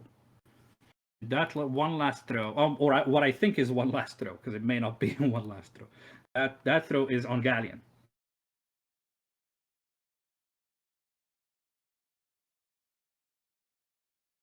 Successful. So there is another rock that flies towards Galleon, like a desperate attempt to still catch one of you, and Galleon is able to like deflect it with his shield, and you actually see like his horse like is been championing this whole battle, because the horse like is not supposed to be, or his pony is not supposed to take to take this kind of weight that Galleon is deflecting with his weapon, with his shield. As you guys leave, and now you see the ogres are following, like as far as they can, throwing shit desperately to try to catch you, and you avoid them, and you have fled. And as you have fled, you have actually gotten to this area. It's about like this whole thing happened around 10:30 or so. In the morning. This whole scene happened around 10:30 or so, and about 11 p.m. a.m. Sorry, you arrive in this area where like you guys start gathering your breath, and you give a little time for the horses to breathe, because they have been just sprinting. But you arrive in this area where you see, you look around, you notice that there are like remnants of buildings here in ruins.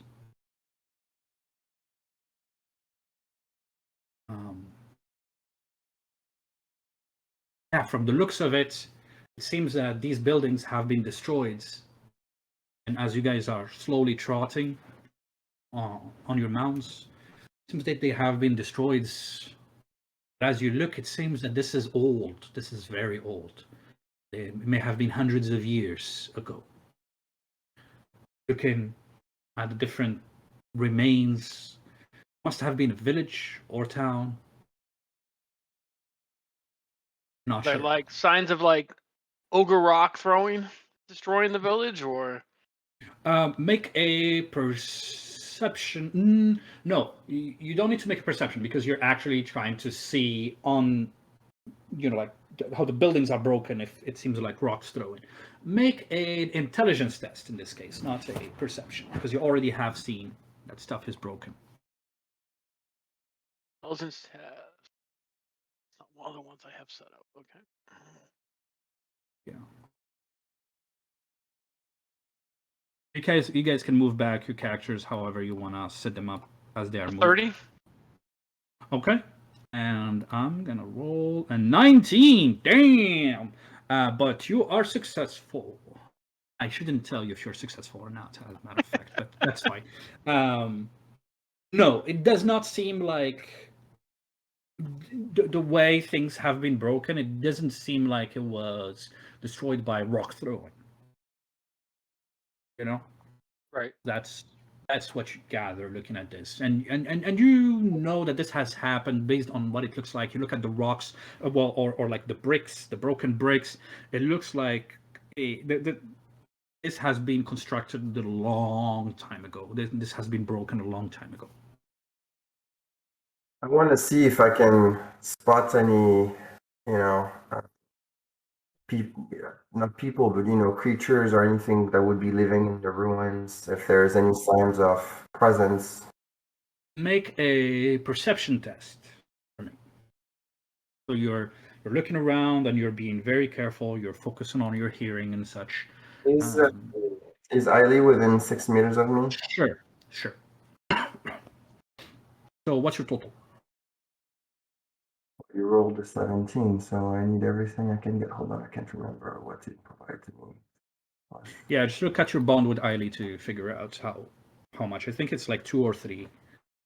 Get a bonus of 3 points. 22 is my total. That is not sufficient. Well, I shouldn't say that. God damn it, Ahmed. You shouldn't say that. You look around and it's quiet. Anything. And you don't see any like marks that could lead you to believe that there is anybody living here. Can I? Sorry, before I move on from my turn. That took my action. Probably that's fine. Yeah, but it's not. We're not in battle now. But I'm gonna ask other people to do ask other people what they're doing. Sol, what are you doing? I try to see if there is any kind of chapel or what remains of a chapel or a church or any. That's actually gonna require like trotting around the whole area. Which you could do, but like just so you know, because if you're like looking for something specific like a chapel and shit like that, like you're gonna have to explore. All right, then never mind. I tried to see if there's any rats around. Any rats? Okay. Again, make a perception test. Did Soul have a pet rat when he was a kid? Yes. Yes. Natural 1. I see one. You and do. he's Yeah, you find one. You do find one, and it's called nuts. That's Like, yeah. She moves away from him. Why is he looking at me like that? He's like looking at rats, and then he looks at your tasso, and he's like just like this. Watch, you're here. He's like, oh. He's looking at the rat. He is getting closer. He's creeping up with his horse. Looking at, it is a rat. Anyway, Faye, what are you doing? Not Faye, sorry, Eiley, what are you doing? Well, is this nostalgic in any way for me? It's ruins. Okay. Yeah, it just look like ruins. Yes, it is nostalgic because you've been to multiple ruins, like Thunder Tree and stuff like that. This looks way worse than Thunder Tree. Does it look like the ones that I've seen when I was little? No. So then I'm not suspecting anything. I mean, it's whatever you want to do. Anything specific you want to do with your character as you're looking around? No, just pay attention and listen. Okay, well then make a perception test. You're paying attention and trying to listen. 35. Come on, natural 1. Oh, I meant natural 20, sorry. You notice that everything around you is just stone ruins. It's pretty quiet. A little too quiet. It's even quieter than, like, so far you've been traveling, you did notice like stuff slithering around, and like you saw birds around and crap like that. But around here, it's pretty quiet. You could hear the wind, the drizzle, the little rain around you. But yeah, and then you look at the buildings and such. It was completely destroyed, and it seems like it had happened many, many decades ago. You don't know how long, maybe 100 of years or so. But as you guys are looking around, you do notice that there is a building, or more like two half-broken walls in a corner. And there is like an almost completely crumbled roof, but that could be used as a shelter, to stop the rain and take some break. Take a rest, get some food for some people who haven't eaten. But that's what you notice, you gather, and the way that that corner is set up is it provides some form of like cover for you, while offering also the opportunity to see clearly a section of the area. So we should take a break here. Well, she hasn't communicated that to the rest of the team. Oh. She just saw that, and that's what you see. Is there anything you wanna do, Jess? Hey guys, I see something over there. Maybe there's looks like you could rest there if you need to. Maybe rest the horses. And as you guys look at the direction and the specific area that she's talking about, it does look like a spot that you could definitely use to rest for a little bit, and it seems more safer because of how the walls are still standing and how you have a little bit of a roof. So what are you deciding to do? Right on, let's go. Good eye, Eiley, says Jonah. Like Good it. job, Then you guys make your way there, and I'm assuming you're gonna take some form of rest there, right? Okay. Take a short rest. I think this is a good point because we are halfway through our session, so we'll do our stop right now, our midway break, and I'll see you guys in 10 or 15 minutes. Think of what you want to do during the rest, if you want to eat food or if you want to actually use your rest point or anything like that. Okay. All right. I'll see you guys in 10 and 15 minutes. See you in a bit. Have a good one. Bye.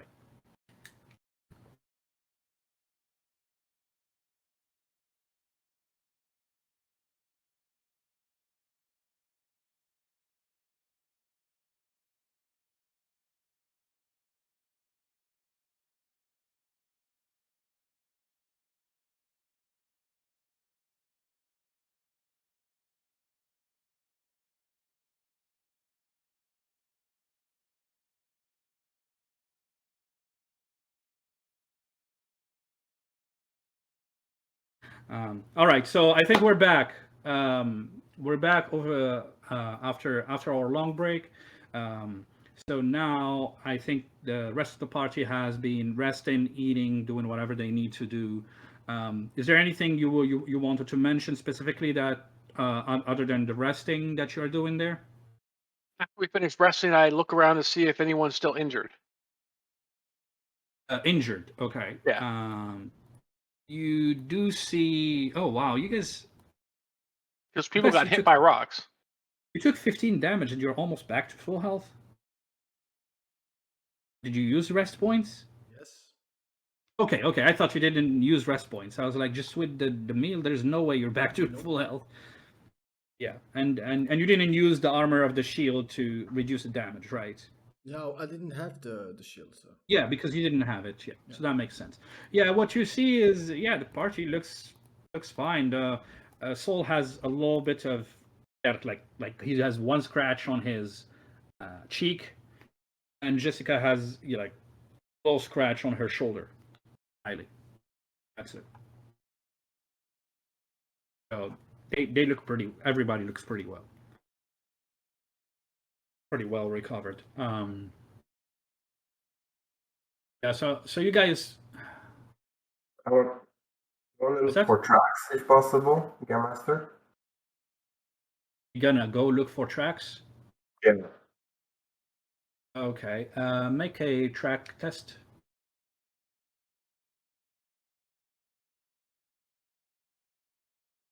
I believe I'm not successful. Tracking. I know, I fail. Okay, so you look around, like you don't notice much around. But what you do notice is that there is a sense of safety and security in these ruins so far. Like as I mentioned to Jessica before, you also notice that there is not a lot of you don't hear a lot of shit moving around you. Like you don't hear that. You didn't see like goblins further away. You don't see the ogres or anything like that. It seems very calm. It's very quiet around here. There seems that the wildlife is not hanging out around. But what you do notice, so you're unable to find tracks. But what you do notice is to the northwest, about 100 200 meters. You're not sure. You notice that there is a house on top of a small hill. A brick house or stone house. From what you gather from this distance, it seems in a good condition. It doesn't seem like it's a ruin like what you've seen around here. But what actually attracts your attention is the fact that there is the house has a chimney, and it seems to be smoke coming out of the chimney. That's what you see. Go back to the group. Okay. Yeah, you go back. The group is still some people are still resting. Tending to their Saul is tending to his injuries and such. Hey guys, I was looking for some tracks and I couldn't find much.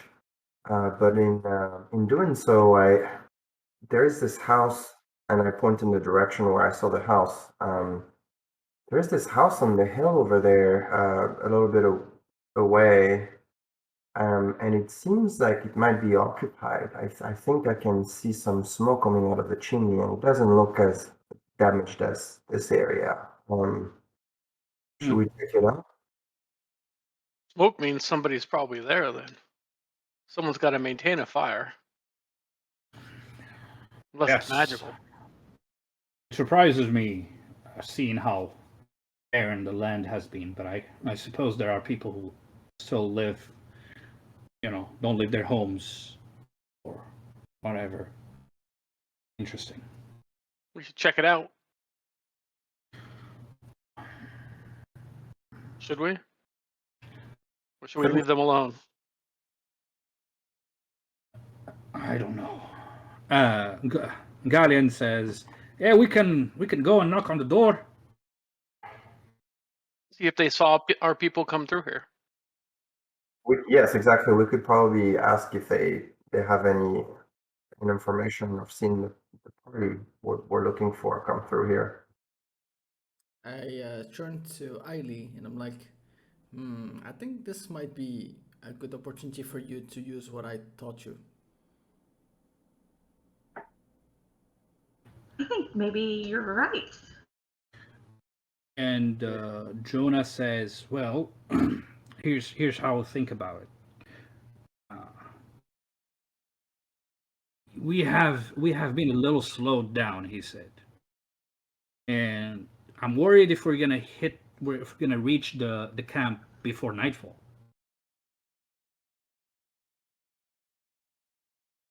Tabor, that is." So do you want us to spend the night here? Well, no. I think that if we decide to go and investigate, that probably we won't hit the camp by nightfall. Oh, okay. So might as well focus. I mean, look, and then he points to the sky and says, "Look at these clouds. I'm sure that it's gonna rain much heavier in the next few hours or so."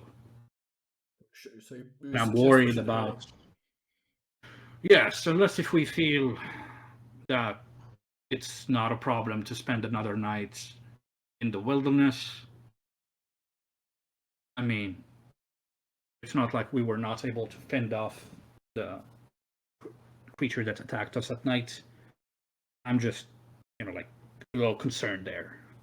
No, I agree He with you. says. You're right. We should focus on the mission and not distract us from some other things. So But then Face mentioned that they may have seen, our people. I'm a little bit. Initially, I was just going to say no, we should head out, but she may have a point. Let me think. What do you think, Tasso? I think a few minutes to check to see if they've seen our people wouldn't be wasted.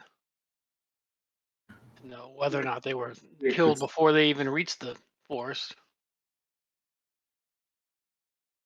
You think they're humans? Maybe we should send the humans to ask them. I look at the humans here and I'm like, 2 heavily armored humans. Not. They might be a little intimidating. A nice, friendly elven face. You never know.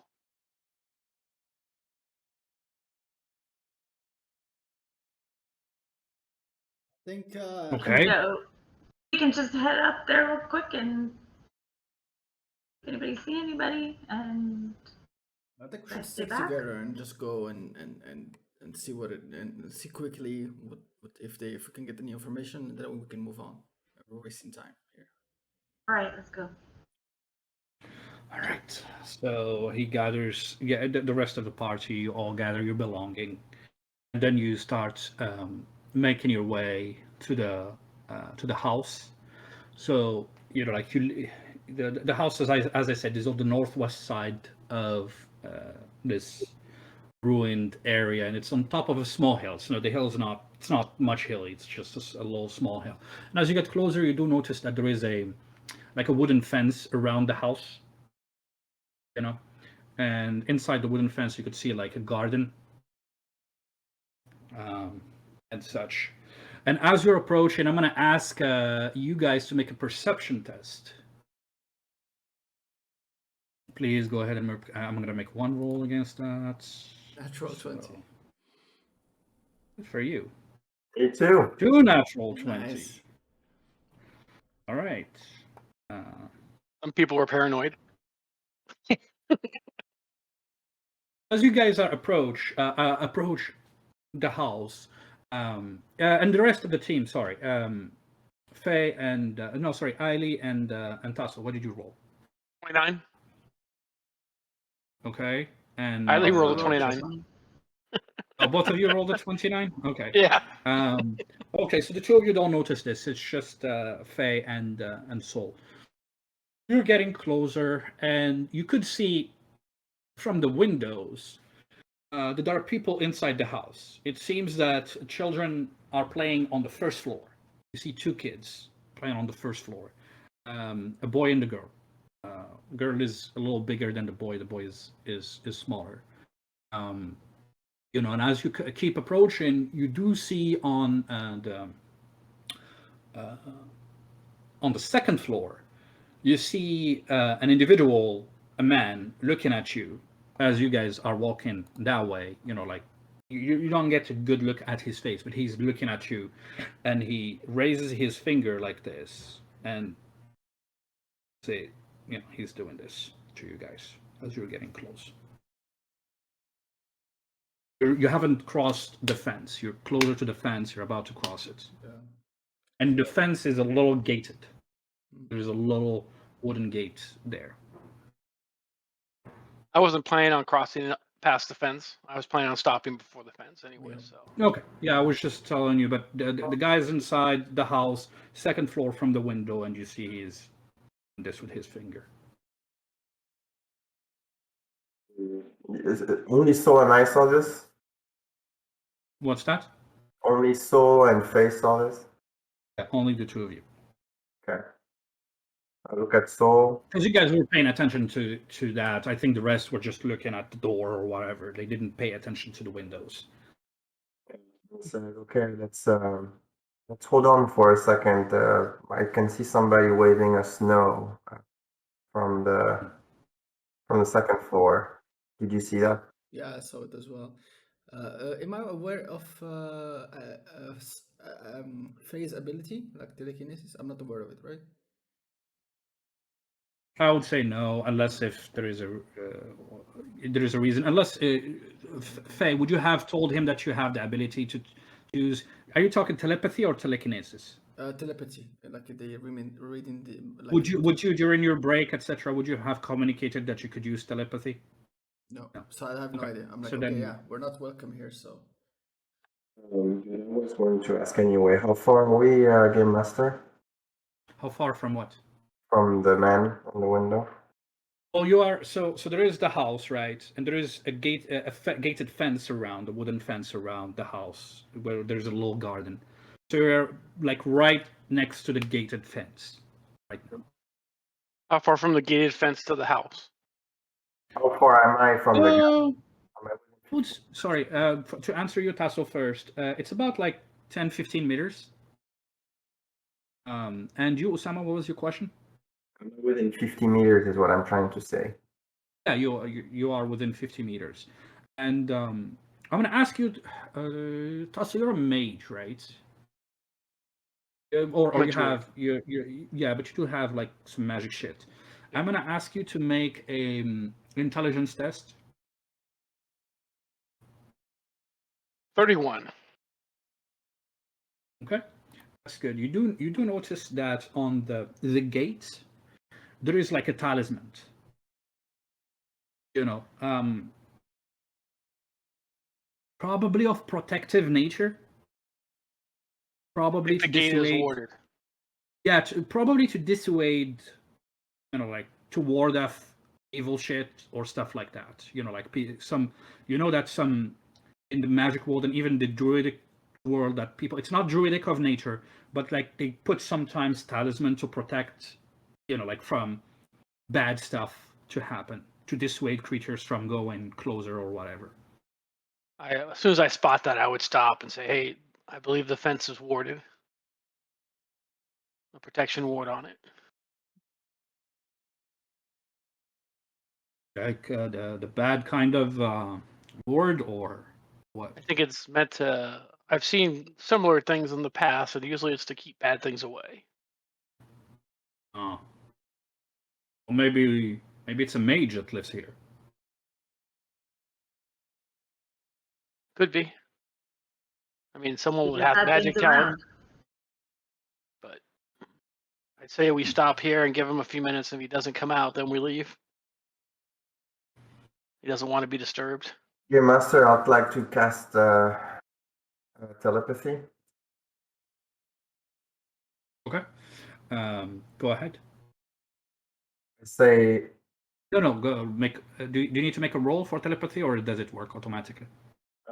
it's a good question. I was I don't know. Maybe it works automatically. That's why I was like asking. difficulty factor. Okay, so make a test and let's see. 34. Okay. Soul, not soul. Also, So you gain one MP. Recover 1 MP. Usama, you did 34, right? yeah. Reroll. Reroll. I'm maxed out. Damn it! 20, natural 20. Natural 20. So that works. So what kind of message do you want to send? Look at the man, and clearly the message is directed at the man. Mhm. Say, we come in peace. We are on a mission to the north to find comrades. May we enter or I. Okay. So you send a message. We or I enter to make the sentence make sense. Sure. So you finish the sentence. The man's hand stops, and then you hear in your mind, you hear a voice of a male. You know, probably older, like probably in the 50s or so, early 50s or so. And you hear in your mind, please leave us be. Just me and my family. We have lived here for a long time. We're making sure to take care of our heritage. Did you ask him about seeing people? You didn't, right? Yes. He says, we do not wish to be disturbed. Okay. Can you respond? Can use another spell to respond. Yeah. No, I get. I gather that. I get it.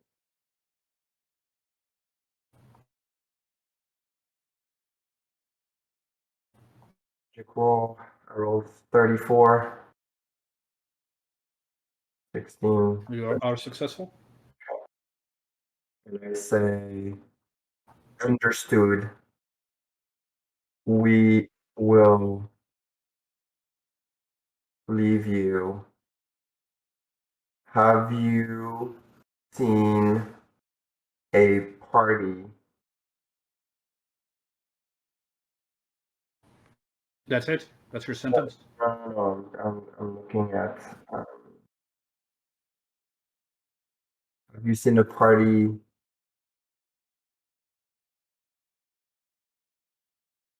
with of about dozen people with half elf in the clique recently? Yeah. And she's not a half elf. She's an elf. Just so she was a high elf. I said a high elf, and I think you understood it as half. It was a high elf. So you say high elf, and you hear afterward. Are you done with your sentence, or is there? Okay. So you hear afterwards in your mind. You hear, "Thank you for understanding.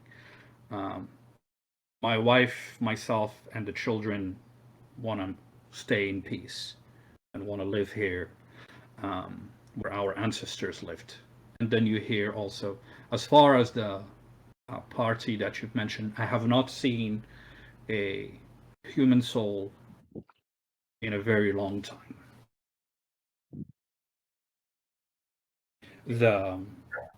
He adds as you could gather, we have some protective spells around the house to protect against the wildlife around. We do not wish to be disturbed.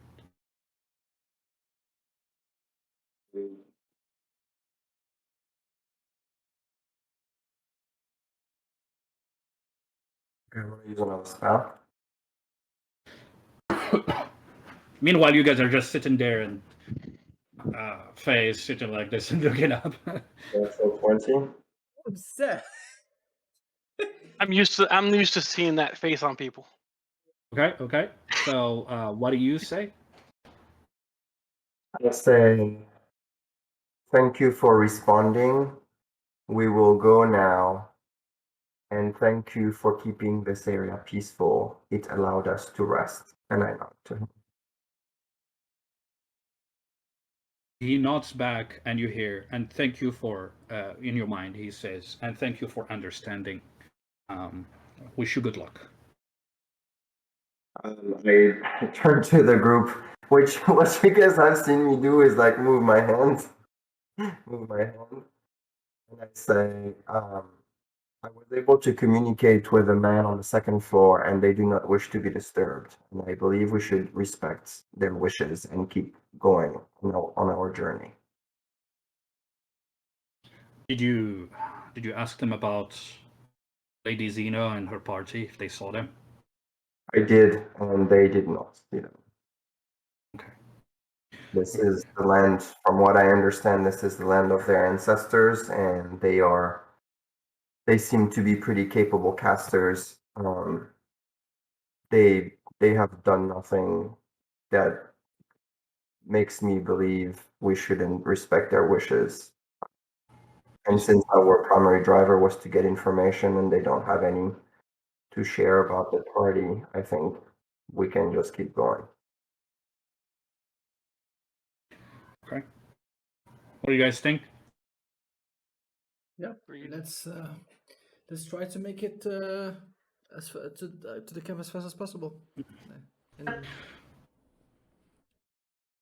Anything you wanted to say, Jess? I thought you were saying something, or did you just agreed? I was just agreeing with Soul.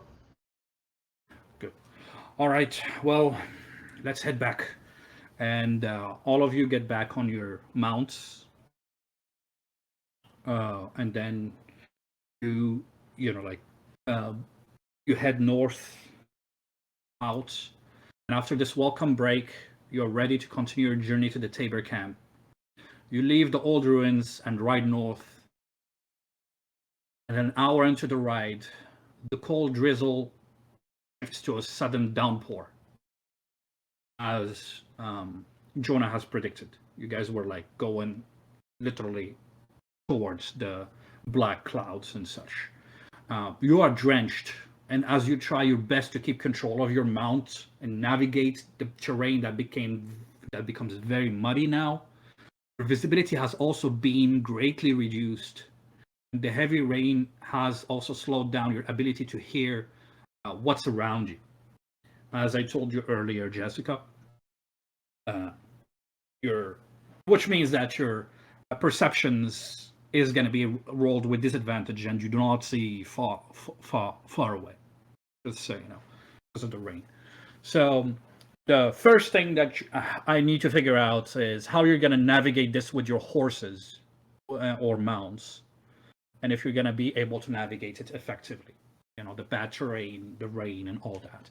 So I'm going to ask you to either do like riding, animal handling, something animal related, or we're going to do an intelligence test if you don't have one of these. Okay.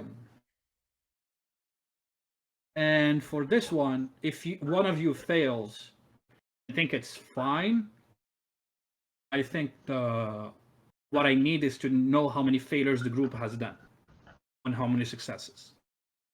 All right. So I'm going to start first with Eiley. What are you doing? Animal handling. Okay. I'm assuming by this point you switched horses with Soul.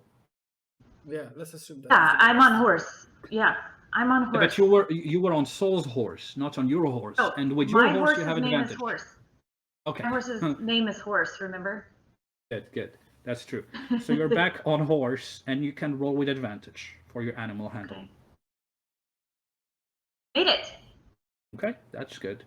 Usama, you are next in line. You don't have any. Okay. So what I need you to do is an intelligence test.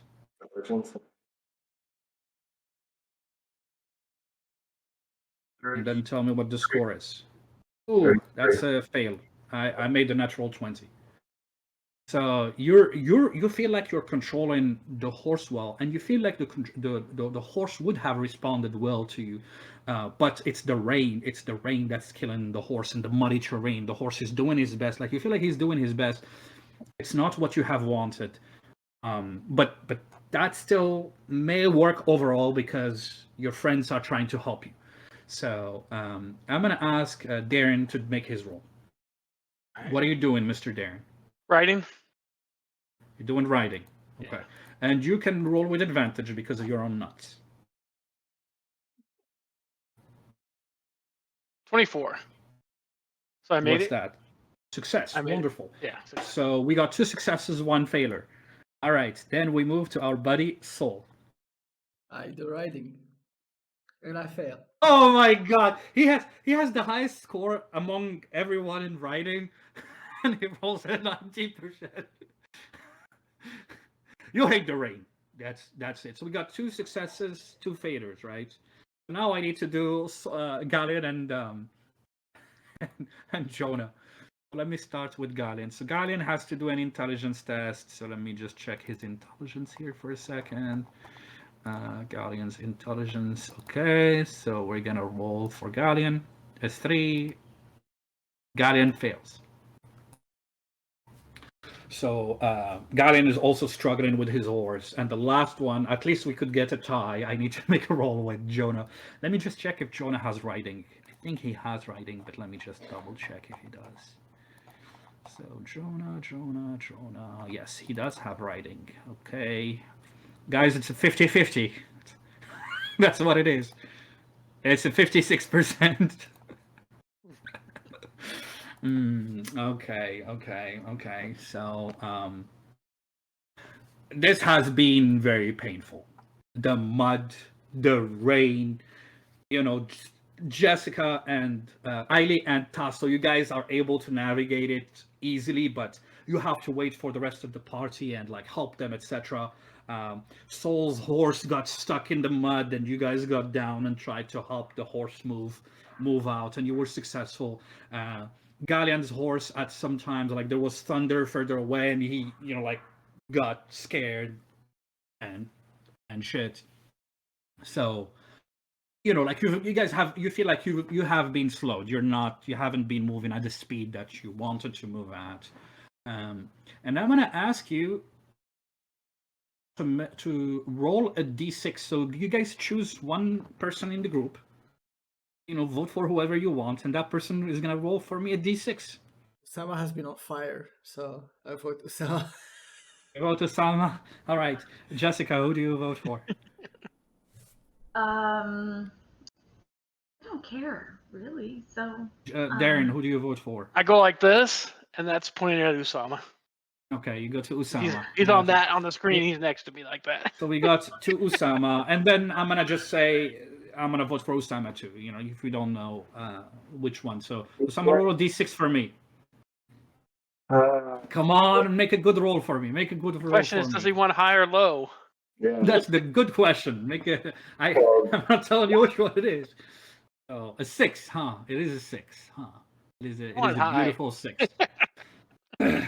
That's the highest that you could have, right? So, you guys. $6 for each one of you. Yeah, exactly. 6. So you guys are like trying to move to make your way. It's rainy. It's hard. It's difficult. You are doing your best, as I mentioned, but it's been an arduous journey since the heavy rain has hit you. During this time, Jonah talks to you, Faye, and says, as he washes water, he's drenched, as he washes water on his hair and stuff, and he says, he shouts so that you could hear him because it rains heavily. He says, your ability to communicate with that guy, that was pretty cool. Can people talk to you like that too, or are you just the only one who can do it? I step out and look at him.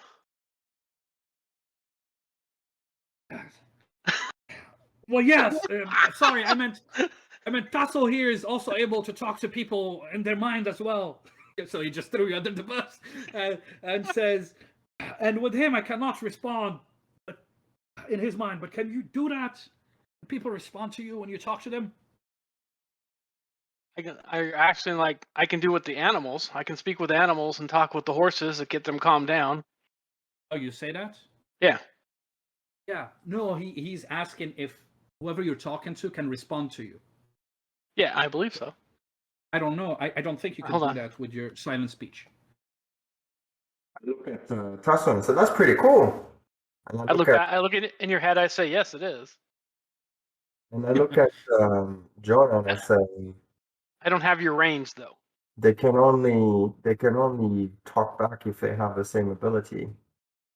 Oh, okay. I was just wondering in case, you open you open a link between the two and we could communicate back in case we're trying to make, handle a difficult situation or negotiation or something like that. But I guess that's not bad. At least you can communicate with the rest of the party. I'll get there. And your ice spell, he says, your ice spell, have you thought of what does it do? I saw that you could damage people pretty severely with that. Is it freeze them or anything like that? Yes, it can potentially slow them down and get in their way, I suppose. It's a way to describe it. I bet you in water your ice spell would work really well. I mean the freezing, I bet you if you use that on drenched people, that would probably, or I suppose it would probably help. Wouldn't? Yeah. I'll probably turn you into a statue. Are you asking me to turn you into a statue, Jonah? You have a cold heart. Well, Or maybe you don't. You just want to have a statue of me to look at forever, huh? And he winks at you as he says that. He says, but I'm glad that we have more than one spellcaster in this group. It's important to have people that can, handle themselves with magic. I think Galleon here, Sol, and myself seems to be, people who can swing our blades pretty well. But we need options. I see Ailey is able to handle her bow and arrow pretty well. Also can use magic, but it's good also that to know that you could also do that. Yes, I can actually do that. While he's doing this, I'm gonna use speak with the animals to connect with all the other horses and get them calmed down, so that it'll be easier to travel. So do first take off. Well, you can take off the MP after, but magic attack. It's a magic versus your difficulty. Yeah, I just need to not roll a 20. That's what I'm hoping to not do. Oh, you rolled low, man. Like, come on, roll high. Okay, good. You are successful. So at that moment, you can describe it, or I can describe how you do your. I think you can describe it if you want how you do your speak with animal. If you want to describe it, that's cool. I hadn't really thought about that one. I always pictured it more. It wouldn't be verbal so much as like he walks up to the animal, puts his hand on it. And there's part of that, but because you're doing it with multiple animals, you're not touching one animal, you're touching multiple. So he raises both fingers and he does like a sign like this, and then he pulls out. And after he pulls out, he starts talking out loud. And as he's talking out loud, because is it mental or is it? It's whisper. Yeah, it's whisper and finger gesture. So. Yeah. Is it gonna catch Ayad too? Yeah. He starts talking and he says, like, what do you want to say? Basically, I tell him, you guys need to calm down. We're here. The weather's not gonna hurt you. Just follow the guides. Your humans, or your riders. And follow me. Okay. So after you say that, you hear him say that in common.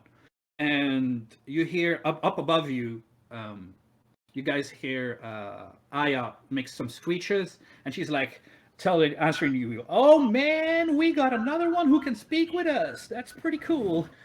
And he looks kind of cute. What's your name? I am Tasso. I look up at it.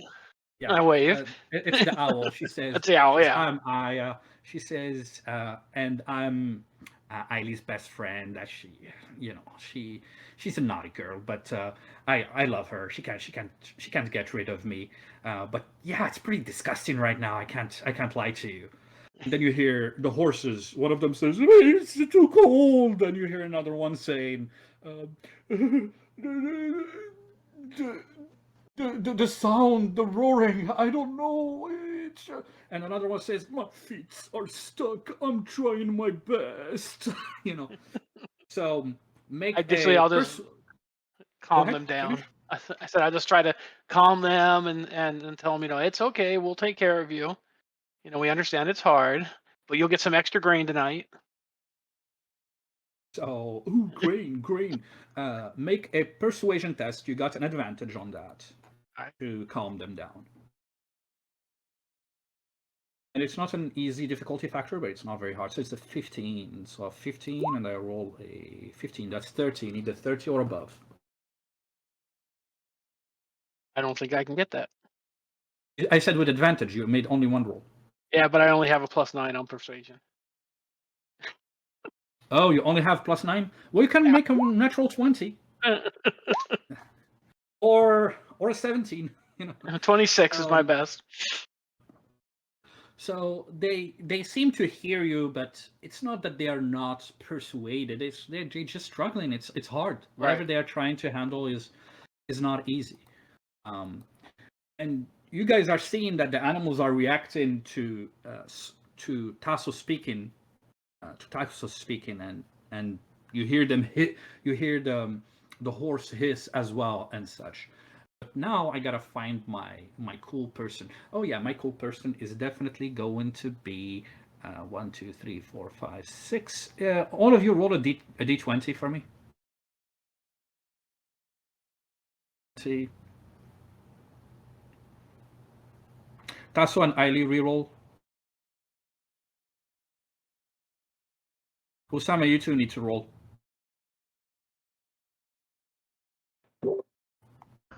Okay, what's your score? 13 on the reroll. No, I asked Faye. Oh. Faye is a 16. Soul, what's your roll? 9. Okay. Tasso, you said 13, and Ailey, you did a 2 originally, right? Tasso and Ailey, you both did a 2, but Yeah. Ailey is the one that failed it. So, let's see. So after you guys, you talk to the horses. Ailey, your horse is walking on the mud, and unfortunately, the area where he walked on is very slippery, and the mount's footing slips, and it falls. He falls on his side. So I need you to make an agility test to see what's going to happen. So please go ahead and make your agility test for me. What's your total? 32. Okay, that is good. So you fall prone on the mud, but you don't take any damage. You fell on this really muddy puddle, and it slowed down, like the impact. So that's the good news. And so as you're on the ground and your horse is like, you try to get up and help the horse as well. But then you look right in front of you, and you need to make a perception test. Disadvantage? No, for this one, it's not with disadvantage. Regular perception test. 29. 29, you said. Okay. You look right in front of you, and you realize that the rock nearby just moved a bit. And then its portion, like this corner of the rock opens up. It's a beak, and you recognize this. This looks like a grick. Remember that serpentine creature that fell behind you in the Kragmaw castle? It's a grick. It opens its mouth. It's like in melee with you. Just so you know. What do you want to do? You could try to fight, or you could try to calm it. What do you want to do? It doesn't attack, but you could see that it's been angered that you got in its territory. I jump back and say, Grick! Okay, so you're not trying to calm down. You just jump back and say, It scared me. Great. Right? Yeah, no, that's fine. So I gave you options on what you could do, but you're jumping back and you're saying, Grick, that's what you say. Do you say that loud, or do you just say Grick, like in a normal voice? In a normal voice. Normal voice, okay. I'm going to ask you to make a persuasion test or intimidation test with disadvantage because you didn't do anything there. Or you can make an animal handling with disadvantage to, maybe by the grace of God, avoid what's going to happen. Better do animal handling. With disadvantage. So you roll twice and you pick the highest number. Still got it. You got it? Yeah. You rolled the 7 and the 15. So as you step back and you say, Greek, and the Greek does, it moves, it reels back. It's almost feeling intimidated, but not so we're scared, both like this. but weird. It gets close, opens its beak, closes it, and then it rears back, and it slithers away. And as you see it slithering away, you do notice other rocks nearby As a matter of fact, there were quite a bit of rocks nearby. Let's start moving and slithering away as well. Just avoided like a surprise I'm just encounter gonna like by a really lucky roll. So good for you. a little quiet and just kind of move slowly. My horse. Say, I'm just gonna be a horse. Okay, let's move slow, horse. Who's Greek? Galleon and Jonah come down and help your horse stand up. You could see your horse got a little injured from the fall. Like it took a hit. He's hurt. But he's a bit hurt, yeah. Is he lame? And you, Tasso, you could hear, oh, my shoulder. My second arm. Oh, it hurts. Oh. I move over and cast healing light on him. Oh, and okay, go ahead. So you get closer, and then you cast healing light. Hey, it's an injured animal. Yeah, no, I think that's fair. 33. What's your total? Good, you are successful.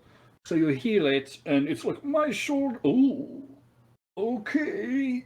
And it says, We're 13. I'm still or you don't get a D6. It's just 10 HP. Oh, I thought it said. Oh, the D6 is. It's if they're undead. Is when to deal damage to the undead. It's an extra thing for the undead. But you do heal it for 10 God, it's an HP, undead horse. Which is enough. It's an undead. You're gonna kill him, not heal him with that. That's damage in that case. So he's like, oh, my second arm feels good. Thank you, halfling creature. No, not halfling. Thank you, creature. And he You're says, welcome. but I'm still getting the food, right? Yes. Thank you. And he gets its nose closer to you, and like touches your cheek as it's doing that. Jessica, you're dirty and drenched as well. Like you got mud all over you and stuff like that. So you're riding back your horse. I don't care about being dirty. Yeah, I know. Like, I hear humans pay a lot of money to get mud baths. I get it. No, we don't, says Jonah. So you guys, go ahead. Tasso, I think I know that spell. I think A good one. Yeah, it just is awkward because you have to touch people. All That's right, okay, I don't then mind. get back on your horse. What were those weird rock snake things? Those are gricks. Who's Greek? Good thing you didn't startle them and make them attack us. That was good handling. Well, I don't know where I pulled that out of because I didn't do so well the last time I came across one of those. So Most snakes like to eat half. Scary. Very Most scary. snakes like to eat us. We should probably move slow and gentle. That's what the brick looked like, just so you know. Let's go. I like all the chit chat, but we need to get there. It's raining. Yes. All right. So all of you get back on your horses or mounts, and then you head back north. And you spend the rest of the afternoon on a painful and laborious ride north. More situations where the horses get stuck, or where you have to sometimes even dismount and walk and carry the horses by the rein to keep moving forward. But the good news is there didn't seem to be a lot of like, or at least you're unaware of what's around you, but you haven't been engaged by any monster or such for the rest of this travel. And each time the rain seems to slow down, and when you guys are starting to finally feel hopeful, it instead just pours even more. You're in these dark clouds and such. Around 5 p.m., you notice that it's starting to get dark. It falls typically between 6 and 7 p.m. at this time of the year, but because of the dark clouds, it seems that like night is falling much earlier. And at this point, the rain starts slowing down, and you can finally see as the visibility improves, you can finally see this large, black, vast forest in the horizon, further away. And you can also see a camp at the edge of that forest. Anything you'd like to do at this point? Is there movement in the camp? It's far, far where you are right now. Like it's a little, you see it far away. Like it's I probably would probably like see smoke many miles first. away. Yeah, you Almost there. don't see smoke. Yeah, as of now, you don't see smoke. You could try to like look as best as you can, but it's not going to be easy. Like from this distance, you can try to make a perception test to really like try to scrutinize the horizon and stuff like that. As a matter of fact, you all can do that if you want to. Yeah, sure. All right, let's do it. Okay, so make a perception test, and when ready, tell me what your score is. Oh, shit. That's a great natural one, Jessica. 33. 21. 17. 33, 31, 17, 21. 21. Oh, okay. 21 fails. 33 successful. Soul, how much? 17, it's failed. Oh, it fails. So Tasso, interesting because you're the one who was actually. And Ailey, you see kids playing in the middle of that thingy. Like you see stuff moving. You're like, oh yeah, that's little kids playing there. Wait, what? I thought they didn't have kids there. Looks like there were kids there. But that's what you see from your angle. As for you, Tasso, you like squint your eyes at the horizon, and from this distance, it seems that the camp is composed of maybe 2-3 buildings. You know, from where you are, you do see some tents. You know, laid around, maybe more in the center of the area there. You see a bunch of logs piled on the eastern and western side. And you also see further north, like at the edge of the camp, you see a pole, wooden pole. It looks like a wooden pole from this angle. You see maybe the pole has some ropes that are swaying in the wind. That's about it. That's what you could see from this angle. Let me just check if I'm. Yeah, I think that's it. So as I said earlier, you see 2 to 3 buildings, some tents. You see piles of logs on the east and western side, and you see a pole on the northern side from this angle right here. I tell them that. I tell you guys that. I can see 2 or 3 buildings, some tents, stacks of wood on both sides, and a weird pole with ropes on it. It looks something Hey, dangling kids. from it. I look again. You look again. It's a little hard to see, but hey, maybe there are kids and you didn't see them Okay. from your angle. I don't see them, but okay. Let's proceed cautiously. Okay. As you guys, if you guys head there, and I would assume that if somebody wants to do something different, just cut me or like jump in the conversation. You guys keep trotting. You clearly have your horses are tired, but like you trot that way at a normal speed. Yeah, as you make your way to the camp, the night starts setting. You're still not there, and you hear Jonah say, "Ah, shit, this is why I was trying to get us there as fast as possible. We may need some lights." Take out my weapon. Mhm. Yeah, we may need a little more than that because you're at the front. And sheet. You know. I sheet my No, weapon. no. That's fine. You can keep your torch. He says your weapon as a torch, but we need somebody in the back with. Unless if you guys are fine, Tasso, are you okay? I pull out a torch and light it. Okay. I'll carry a torch.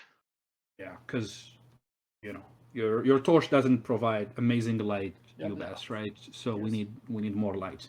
Okay, so Tasso, you take out a torch and you hold it. So as you're taken by the darkness, you can hear wolves howling in the distance. It is cold, much colder than what you have experienced so far. Maybe it's because your clothes, body, and bones have been wet for the last few hours, or maybe it's because of the northern wind that just started blowing. You're not sure, but you're glad that you have finally come close to reach the camp. You keep trotting, but there is something that's worrying you a bit. I'm going to ask you to make an intelligence test.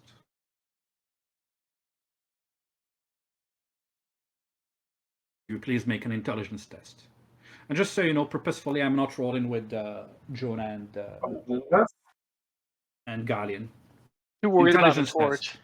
test. You best that natural 20. Bam! That's all 20? That's all 1. Natural 1, sorry, that natural 1. Okay. And then I need to roll. I didn't roll yet as a game master. So it's 14. All right. Faye, what's your score? I asked if it was for everybody, and I didn't get an answer, so I didn't roll. Intelligence. Yeah, no. Yeah, intelligence. So I'm going to come back to you. Tasso, what's your score? 17. 17 total? That's your roll? Yeah, I rolled a 3. Okay, well, that's not good. Eiley, what's your score? 28.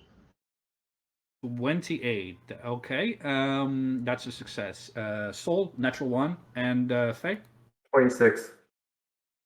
26. Okay. So, Sol, Faye, you can reroll. I'm too busy. I'm with the torch. I'm like, ooh, pretty. Ahmed? 31. What's your total, Faye? 31. Okay, you're successful. Ubes, what did you say? Do you roll with Galleon or you don't need to? No, I'm not gonna roll with. I think I mentioned that I'm not rolling with Galleon and Jonah unless I feel like I need to, because I'm trying to reduce like the NPC rolling. Okay. Yeah. So I think was it Jessica? You rolled 28, right? And Faye. Okay. So Eiley and Faye, the two of you, like your have a strange feeling, and you're wondering why that's the case. Why is the case? Because of just like different encounters that you've had or what? But then you both of you come to the same conclusion and realization.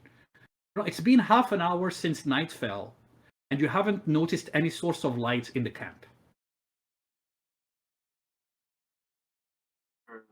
As you're making your way there, the camp is dark. And the only sources of light you have is what Sol's weapon and Tasso's torch. Hmm.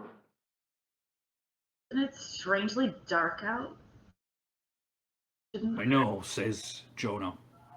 We're approaching the camp, right? Are we going the right way? We are. I'm pretty sure. And then he points up, and you could see a little bit of light from the clouds, and he says, North Star, we are heading in the right direction. Okay, well, let's be on our guards, because there's no light coming up in the camp. Yet it's nightfall. Yes. It may not be there. True. Well, keep your hands close to your weapons. And you keep making your way there.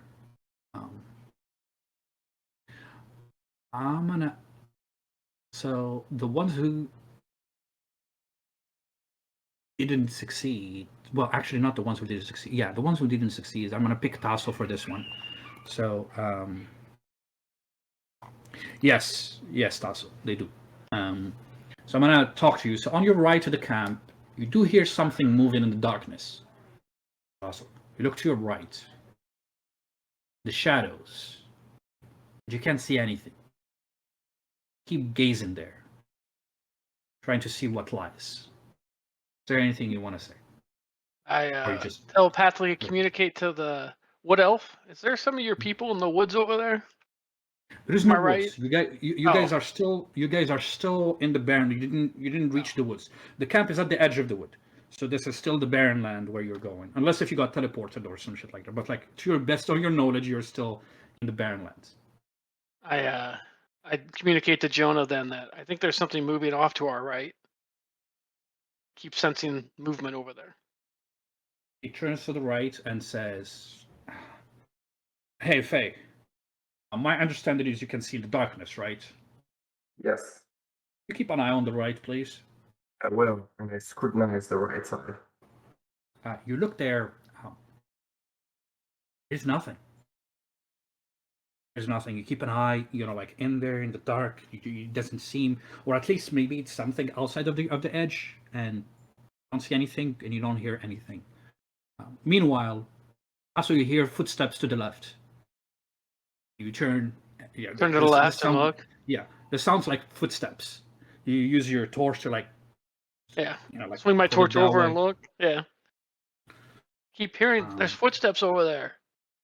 And as you turn and you look, and you shift your gaze and barely get the glimpses of like a rodent or such moving away from, like from the light as you pull your light down. Seems to be rodents So all you- around. You notice that you have heard similar sounds throughout your journey in these desolate lands. But for some reason, these mundane sounds right now are stressing you a lot. Maybe it's the darkness, maybe it's the lack of knowing what's out there.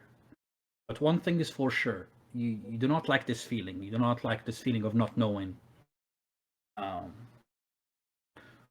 you focus your mind on following the sound of your own heartbeats to calm down. And here,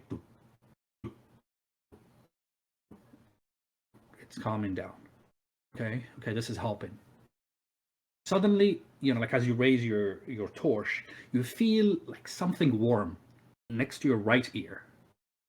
As if someone was breathing like the hot breath on your right ear. What do you do? I bat at it with my other hand. See if there's something there. Oh, you move your hand, there is nothing. Nothing at all. I think this place is haunted. Hold on, I look over my shoulder just to look. Yeah, you look over your shoulder. There is nothing. With the light from your torch. But you even look back, and it's just darkness. There is nothing else. I look for the owl, thinking that the owl's playing tricks on me. And you see the owl is now perched on Eileen's shoulder. I'm like, not the owl. This is weird. Okay. By this point, you guys enter the Tabor camp. Walk by. How do you know that? You walk by a wooden sign that says Camp Tabor. And then your attention is drawn. So, like immediately after you see that, attention is drawn to this sound.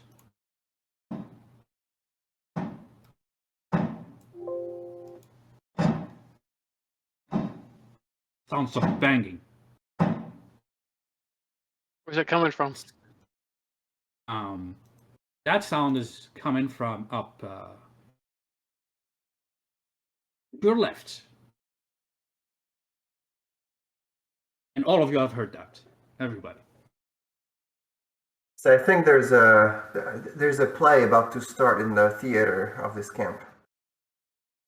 I move closer so I'm almost directly behind Jonah. Okay. Yeah, you can use it. so I'm going to use like my this. human shield. Yeah, I'm going to use my Okay. human shield. Gotcha. And Galleon said, Galleon says, "Hey, don't worry about this. Also, we got your back.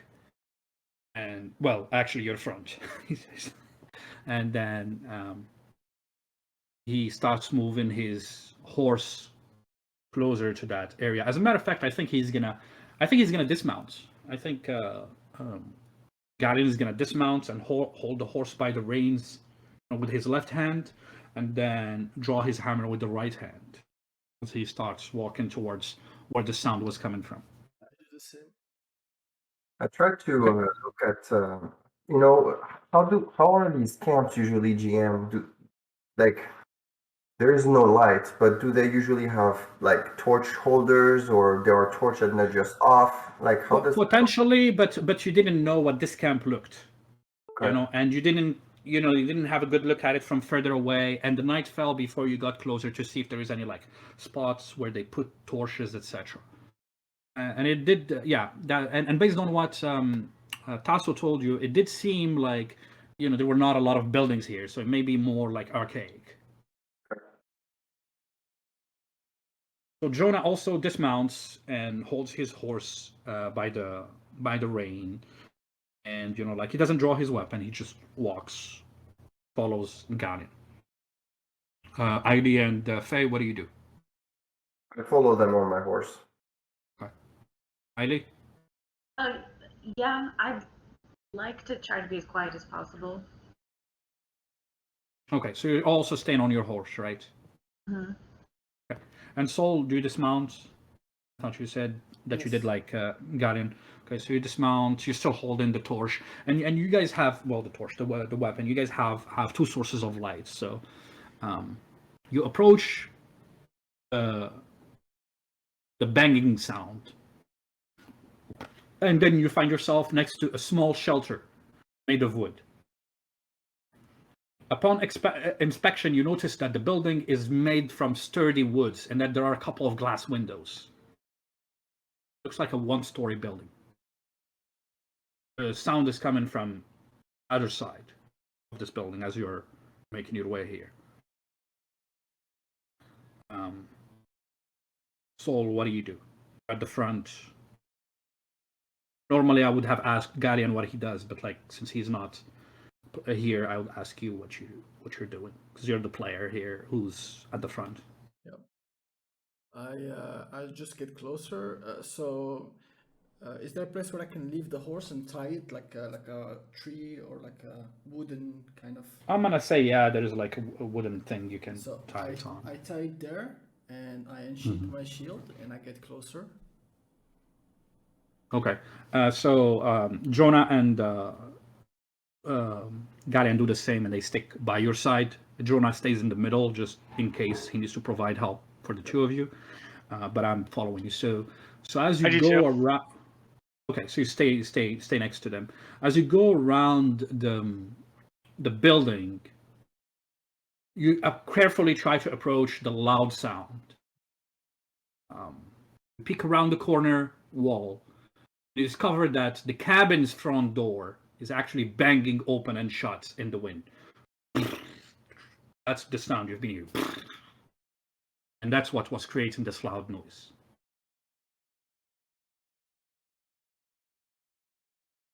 Somebody want to say something? Raise your hand. There's a delivery on my door. Just wait. That's raise your hand. Yeah, I get closer to the door, and I'm like, yeah, it's just the door making the sound, and I try to get close and block it. And as you put your hand on the door, there's an explosion. I'm kidding. You stop the door with your hand from banging, and you do notice that the door has clear marks of being hit with sharp tools, like a sword or axe. There are a few splinters of wood on the ground. It seems like the door was forced open. You look at the side where the handle is, and you could clearly see that this door was forced open. Okay. And at that point, after seeing that, you see, as of this point, Jonah didn't draw his weapon. He draws his weapon. Like, the door has been forced, everyone. Our marks. Seems like there are people who have hidden this door with sharp tools. Yeah. I agree, and I step inside. Okay. Who follows?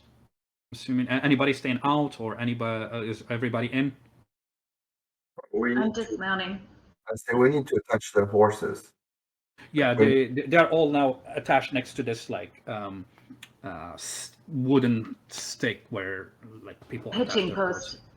Yeah, pitching post, exactly. Small pitching post. This choice horse, lady style, high elf lady style. So then, are you following, or are you just staying out, keeping an eye out? I say I'll go around the building. Okay. I'll go around the other opposite way. Okay, sounds good. Careful. So you're with the group, right?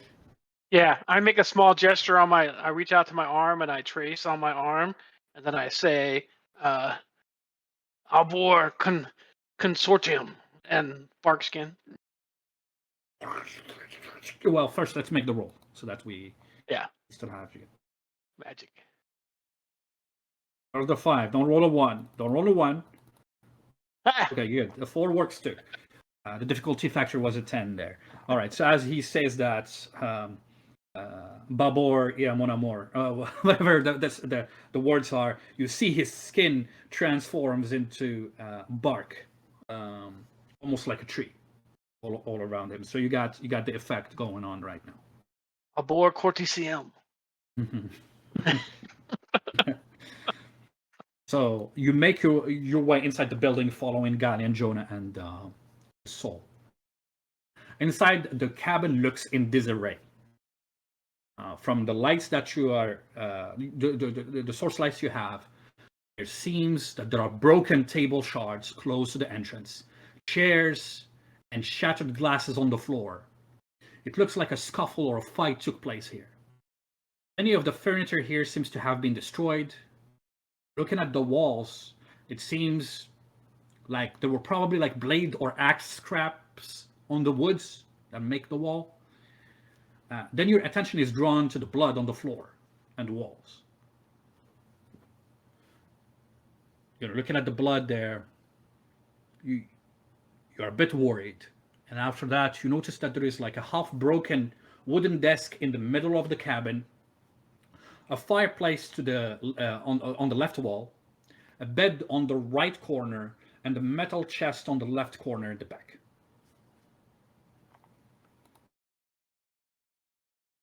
Ailey and Faye, while the rest of the party thinks. Ailey and Faye, you go around, you circle around on both sides, and I'm gonna need you to make a perception test. Are you trying to be stealthy, or are you just moving normally? I'm trying to be stealthy.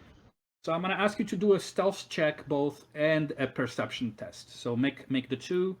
My first roll is gonna be for the stealth, and the second is for the perception. So I rolled a 14 and I rolled a 13. Okay, what's your Faye? How much did you roll on stealth? 26. Okay, that's a success. Faye, Ailey? 28. A success. Ailey, what's your score for perception? 25. Okay, and Faye, what's your score on perception? 33. Okay, cool. So the two of you go around and you make your way. You feel like you've moved stealthily, trying to not make much sounds, keeping your eyes open. You just hear the wind blowing, and then you start hearing the door again, like banging, because Saul left it. Got scared for a second by hearing that loud bang coming in the middle, but you remember that it was just the door. So you get closer. Are you staying in that spot, or are you trying to get inside of the building now? Just trying to circle around. Yeah, is there a What door? What did you say, Osama? I Is heard you. there Jason. a door on the back? Because I picture us No. as we each went one way, right? And we met on Yeah, the you back. each went one way. There is no door outside of the Yep. door at the front. And there are windows on the sides. Just a hand gesture to be like, let's go back. Okay. So then you guys enter and follow the group. And as you enter, you have the same scene that I described. You know, you see there was definitely a fight or a scuffle in here. And do you want me to repeat it, or you got it? I got it. Cool. So the rest of the party, what do you do once you see the scene? I think this is this might be where things went down. I go move over to the blood and I reached out to touch it to see if it's still wet or sticky. Okay. Was it So dried?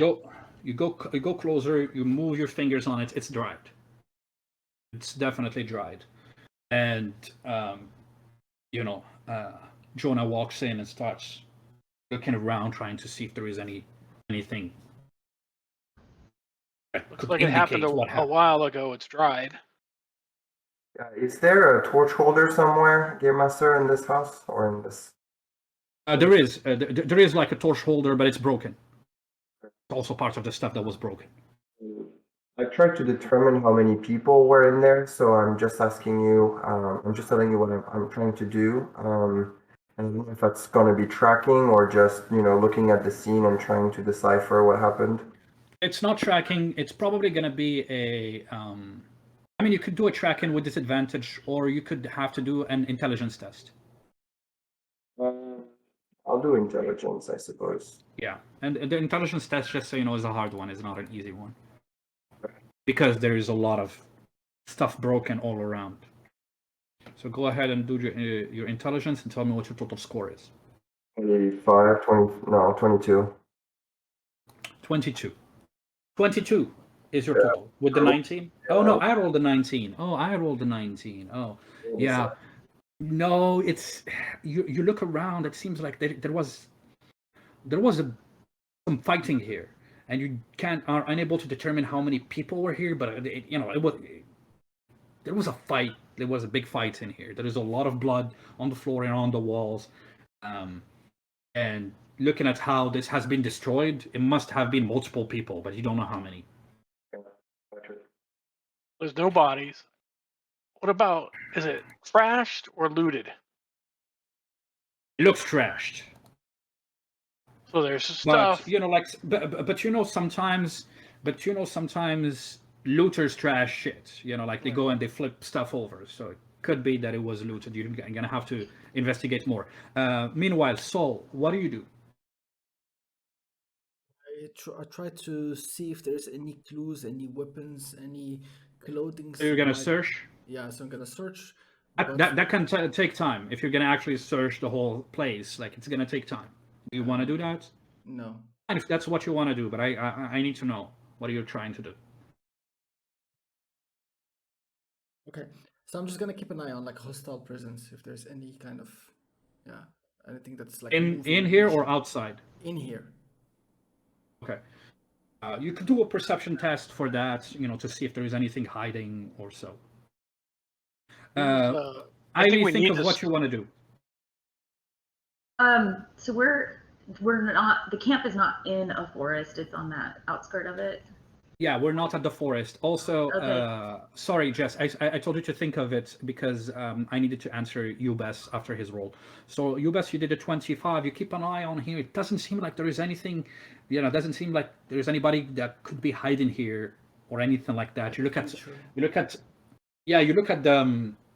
what do you call that? The roof? No, is it the roof? Is that the roof? Yeah, well, I guess it's the roof. Ceiling. The ceiling. You look at the ceiling and there is Rafters. nobody. Yeah, there is nobody hiding there. It doesn't seem like there is any danger inside. And now I'm moving to Eiley. Eiley, what were you saying?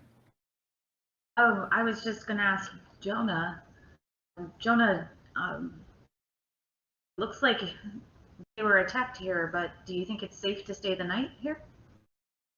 I am not sure, but I do think that we need to look a little bit more around.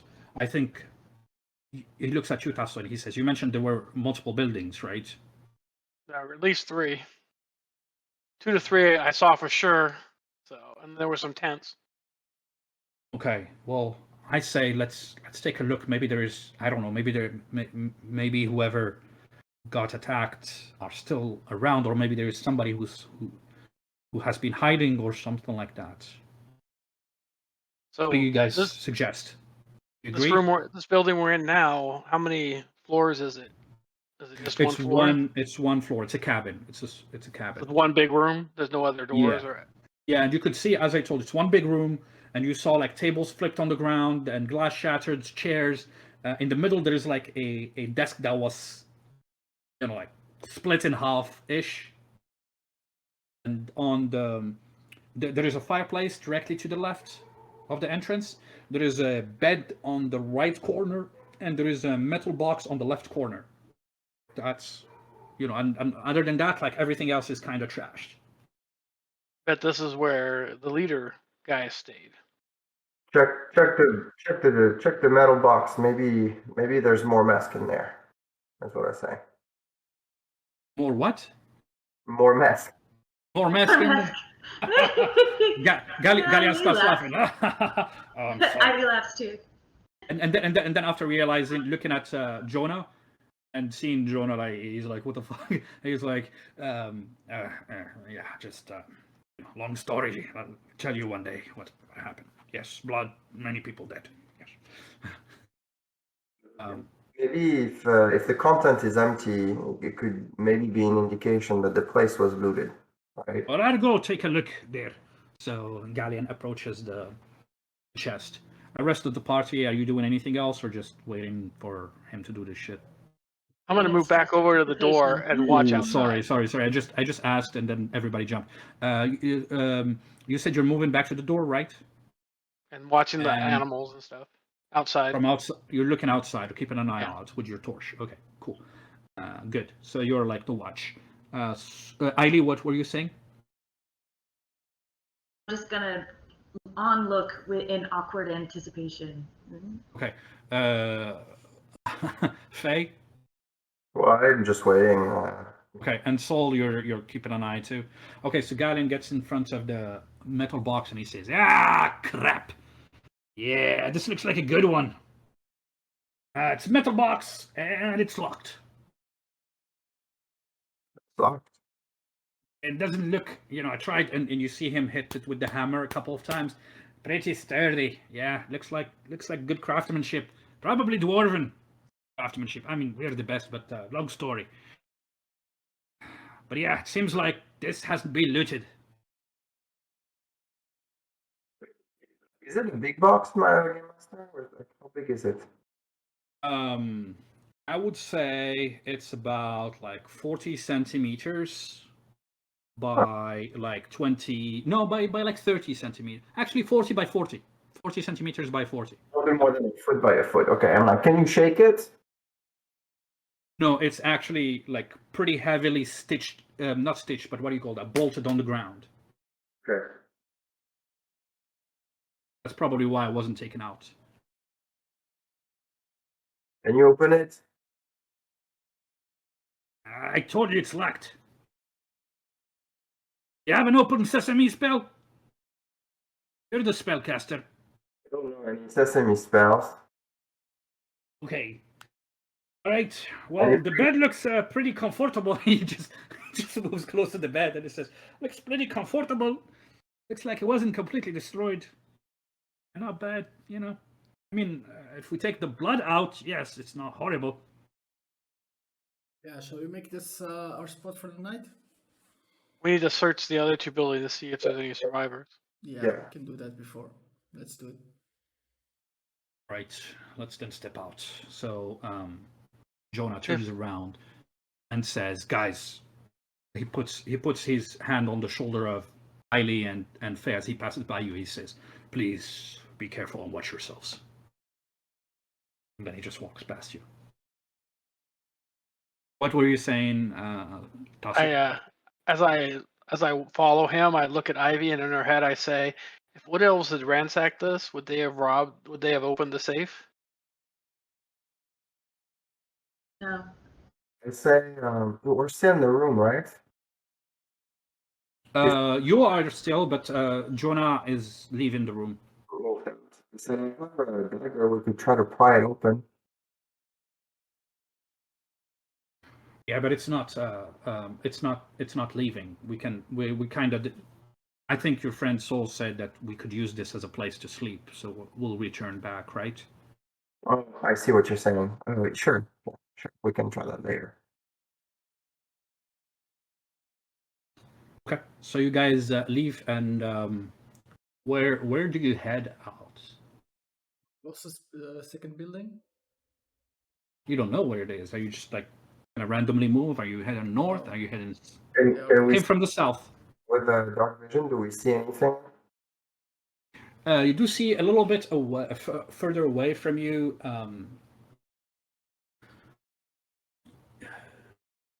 No, you don't see much at this distance with the torches that you guys have. No, not a long distance that you have on the torches and the lights. What about So the have people to with dark vision? maybe Yeah, people with dark vision, like, wait. you do see. So Ailey and Faye, the two of you, if you step at the front, the reason why I'm not asking them because they're not at the front, they're at the You're back. right. Yep. If you want to step at the front, that's fine. And if you Follow. do, okay, if you do see that there are like right about 20 meters ahead, you see a group of tents. Tents from that direction, let's say. So you guys move closer to the tent. You get nearby, and as you arrive, so north of the Curiel Tabor, the cabin, there is about a half dozen of tents that were erected around what looks like a large unlit bonfire, 4 by 4 meters, like space, where they put a lot of wood and then they would make a bonfire. Almost, like a pretty large one, but it's unlit. And in front of that bonfire, you see that there is a 10 by 10 meters, about a 10 by 10 meters wooden fence has been erected. So what do you do? I say let's inspect the tents, and Okay. before we light too much light and attract attention, let's kind of finish inspecting. Okay. So you're gonna inspect the tent. Ailey, is there anything you do? You're helping her or anything else? I want to be away from the group a little bit, and away from the light, and be stealthy. Okay. And what about you, Tasso? What are you doing? I'll move over near the bonfire, outside the fence, not in the fence, and just stand there and wait, looking around. Okay, so you move close to the bonfire. You, Bess, what about you? Same, close to the bonfire. Okay, so Galian is going to help you, Faye, and Jonah is also going to help you. So the three of you are gonna go through the tents. Like you open the tents, you look around. I need you to make an intelligence test. So, not so. Usama. 27. Total? 27. 27. Okay. Yeah, you look around. It's inspecting the tents. Like you don't find it. It seems like these tents have been emptied of anything valuable. Right, but I mean, mostly there's nobody in there, right? There is nobody in there. Yeah, definitely nobody. But what draws your attention is that there must have been more tents around. Like this area, you see the tents where you're in. As you walk past the tents, you see like the ground is flattened in a way that indicates that there must have been other tents in here. Okay. But you don't know how many or so. Tasso, you got close to the fence and you realize that it's an enclosure, probably where they had cattle or like sheep or something. Yeah. And you do see that the door, the wooden door, has been like ripped apart and is laying on the floor. You look with your torch a little closer, and you don't see there is no animal around or inside. Does it look like it was ripped inward or outward? Something it was busting out, or something busting in? Like from the looks of it, it looks like something was busting out. But you could do an intelligence test to actually like get a better sense of it. Nope, 16. Okay, that that's 2 doesn't cut it. Yeah, it doesn't cut it. And just a reminder to the party, you guys can expend 1 luck points to reroll whenever you want. But like, I'm not saying do that, but I'm just reminding everybody that you could do that on a bad roll or so, except when it's a natural 20 or a natural 1. Yeah, so that's what you gather from your angle. It looks like something busted out, but I could be wrong. What do you Or mean? I'm Says certain. Jonah. There's you mean you oh yeah, you mean, oh, I see. So Like he the animals approaches busted you. out. Maybe they got hungry and couldn't and wanted food. Hmm. Interesting. Did you find anything there, Faye? I didn't find anything. No, I didn't find anything either. Let's keep looking around.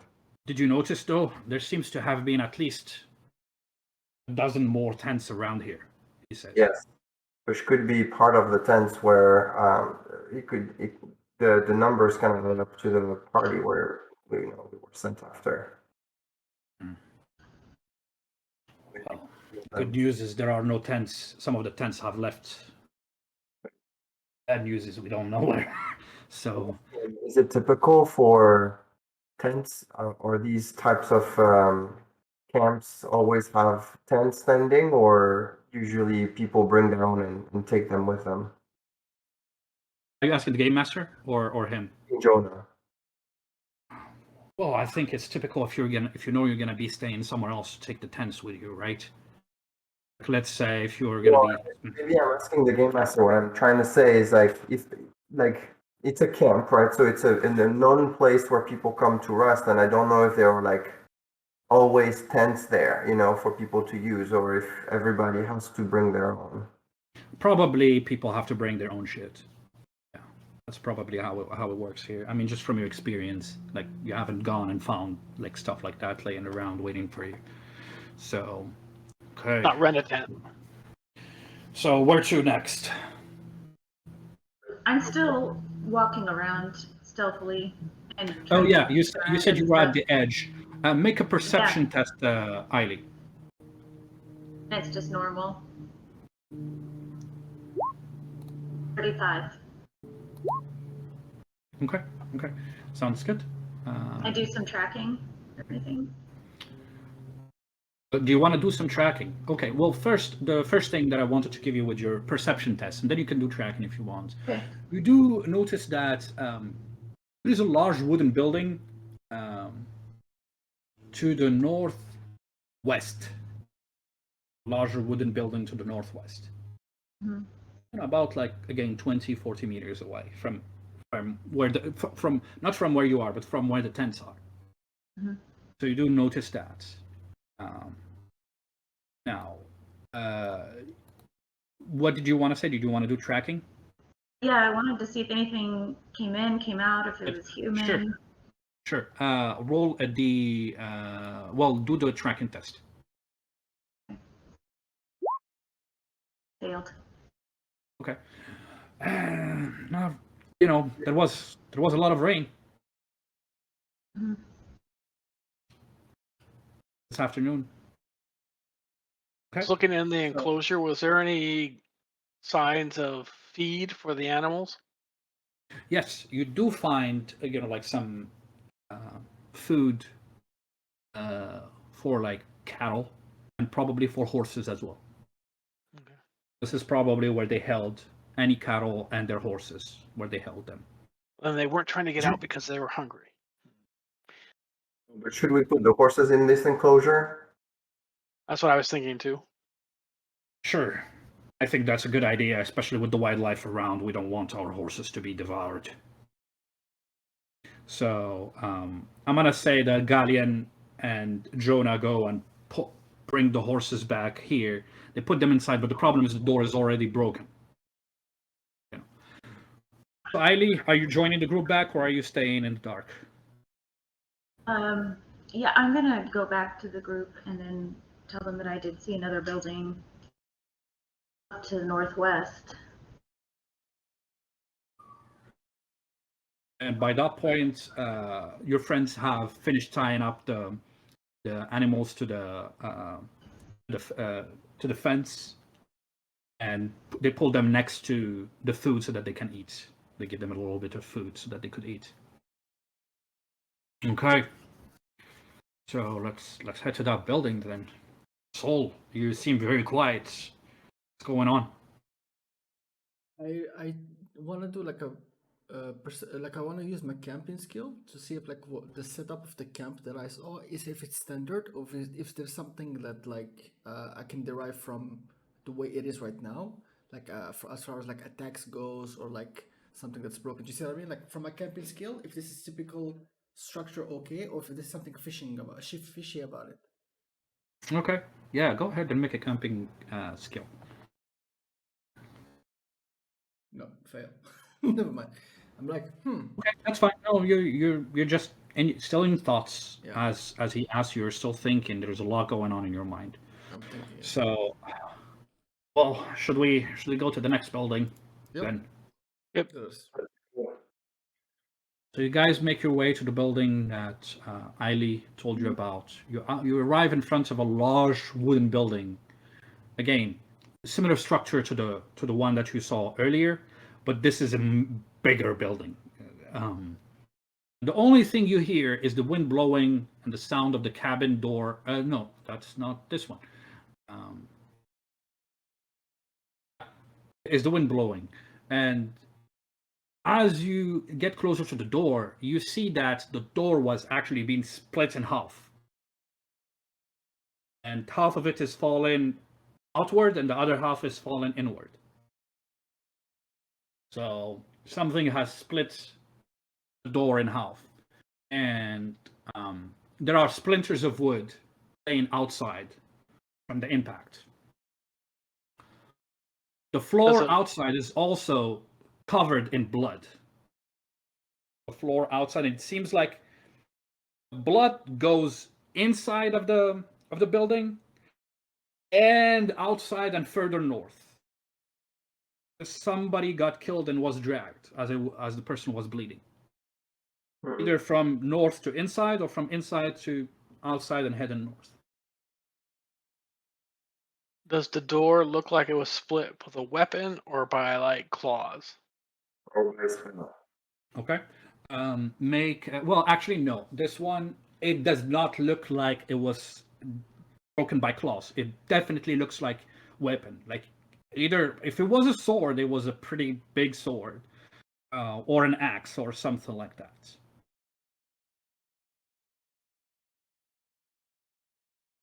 Okay. What would you like to do? Get in. Same as before for me. Stealth and go around. Okay, so you're gonna go do your patrolling move, Soul. Go inside. Okay. So you guys make your way inside as Eiley. Anybody stayed with Eiley outside, or is she the only one staying? I'm gonna stay at the door with the torch, looking Okay, out, so you're nearby. kind of looking both ways. Gotcha. So you guys enter. The inside of the building is in shambles. From looking around, you gather that this must have been like a common dwelling area for people who lived here or so. There are many beds lining the walls, but most of them have been flipped over and ransacked. Almost like somebody came here looking for something, or like just destroying the place. The floor is filled with splintered wood, glass, and blood. A lot of blood. There must have been a lot of people injured here.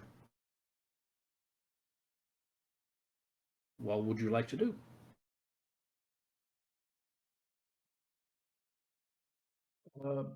Besides the trace of blood that we saw at the entrance, is there like does it have a continuity from the inside? Do you know what I mean, or does it begin just? Yeah. It seems like there is like this this area in the middle where there is a lot of blood, and then from there the blood is dragged out. There's blood outside of that middle section, like this big concentration of blood in the middle. Looks like something got killed inside and dragged out. That. And how many bed stations are there inside this building roughly? Ooh, I would say about like it's a long building. I would say about 10 on each wall. Then on the back, I'm gonna say an additional like 5, so about 25, I would say. Are there any corpses? Can we look around? You can do some research. It's gonna take you some time, but from the first look, it doesn't seem like there's any corpse around. If you want to actually do a full, like actually search this building, it's gonna take you some time. And it's one level as well. One level, yeah. And I'm gonna start searching unless I get interrupted. I think you guys should search. I'll keep watch out. Okay, Eiley, let's make a stealth test for. Actually, let's make a perception test for you. I think you're pretty. We already did the stealth check earlier, so I'm gonna count it as if it's the same here. What's your total? You're muted. 31. 31. Okay. Sorry. All right. 31. So you did you did 31. You do see further west. You see the logs stacked together. About 10-meter ish. You could go there if you want. It's not far. About 10 meter. You see a stack of logs. Okay. But other than that, there is nothing else that catches your attention. Okay. Okay. I'm sticking to the building. I'm gonna just keep going around.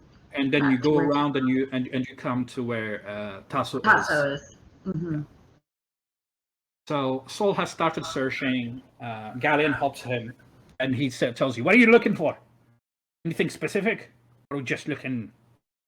It seems that since there's only one, so you see, like I point to the middle. There's one big puddle of blood with, and I point to the continuity of it. With a body gets dragged down, and there's a lot of beds. So either A, the others didn't die, or B, we have some corpses around that didn't get dragged. So I'm trying to find any traces of potential corpses or any clues of what happened. I see. Okay. All right. I'd say it's also possible that not all the beds were being used. That's We true. don't know. We're 25 people here. Okay. So Galleon helps you, and the two of you, after about like a solid 15 minutes, you don't find any corpses in here. Anything that was valuable has long gone. You don't find anything of value in here. Most beds have been destroyed. You could probably still use 2 of them, but most beds have been destroyed. You do find about like 30 gold pieces hidden in a pouch under one of the beds, like the bed mattress, like under it. That's about it. Okay. If I remember right, they told us there should be about 46 people that were here before the group, the other group that was sent out. So having 25 beds in here and then those tents out there. Those missing tents too. Yeah. I think what happened is that they made an example of one person and made the other ones give up. We are. Jonah interrupts you and say we are way ahead of ourselves to start making assumptions yet, right? Let's see. Like we don't know a lot yet. Let's see what's the facts are, and then let's make up Right. whatever hypothesis we'd like to have. So, There should be another building, right? So let's go try to find it out. right. Yes, and Eiley is at the entrance next to Tassel. Okay, so I see her. Okay, let's get moving. And as we go, I give her the 30 pouch. I'm like, here, put it in the community. Yeah. 30 gold pieces. Okay. So, where are you heading? Are you telling them anything, Jessica, about the logs or anything like that, or are we just? I'm telling them about the heading- logs. I didn't see any other buildings. It's over there, you Yeah. say? There should be logs on both sides. And then I saw either 2 or 3 buildings, so I'm not sure if we found both buildings or not. I would think they would have someplace where they're cutting wood. We haven't found that, right? No. Where they would process the wood? Well, probably around where the logs are. That's what, Yeah. Wouldn't that be logical relationship? All right, guys, which way do you want me to scout? Good idea. I think where you saw So- the logs, go scout that area and see if there's another building. Can Lily go and take a higher view and tell us where things are, if there's anything else here? Do I see a place where I can go up? I think he means Aya. Owl. Oh, yes, that's a good idea. The flying creature with night vision. Right. Okay. So I'm gonna try to cast Beast Sense then on Aya. Okay. Go ahead. I'm gonna touch her and whisper, "Okay, Aya, can you take a look around?" Okay. Make your test. Honk your horn.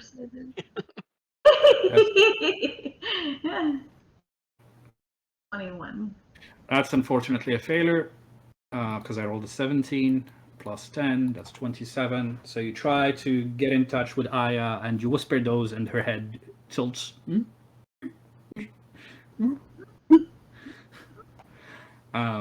by that point, Jonah says, not Jonah, Galleon says, yeah, let's just walk to the right or left. We'll find it. I was going to ask, Game Master, when we entered the camp, is the camp encircled by like a No. A fence? No, You didn't notice anything like a circle or fence or anything like that.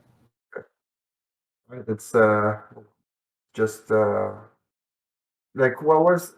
Let's pick a direction that's not the direction of the building we came from, right? Like we haven't seen anything in between those two. Yeah. So you guys came from the south, right? You came from the south. Directly to the left, you found the cabin. Then you moved from there north. That's where you found the tents and all that. Like I gave you all these instructions. I don't know if anybody's drawing shit, but like I gave you all that. And then you moved northwest, and that's where you got to this building. And Jessica is telling you further west are the logs. You can go south and start from scratch, Let's go west towards logs. Okay. Okay. So you head further west, and you make your way there. And you do see like these bunch of logs that are stacked on top of each other. Okay. But what you do notice is the logs are black, and looking at it, it seems as if they were burned. Mm-hmm. Like they were burned, like there was a fire in here. That's your first impression as you get closer. Do you guys see Darren disappeared or so, or is it just me? I'm there. Okay. I'm here. He is there. Interesting. Yeah. Let me just relog because I can't see you. Okay.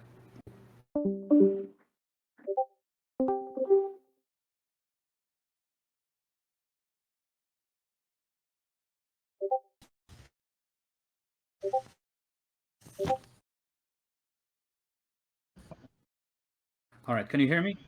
Yes. Yeah. Cool. So that's what you saw. Like Is it actually burnt, or is this the dark wood, the black wood that they were harvesting?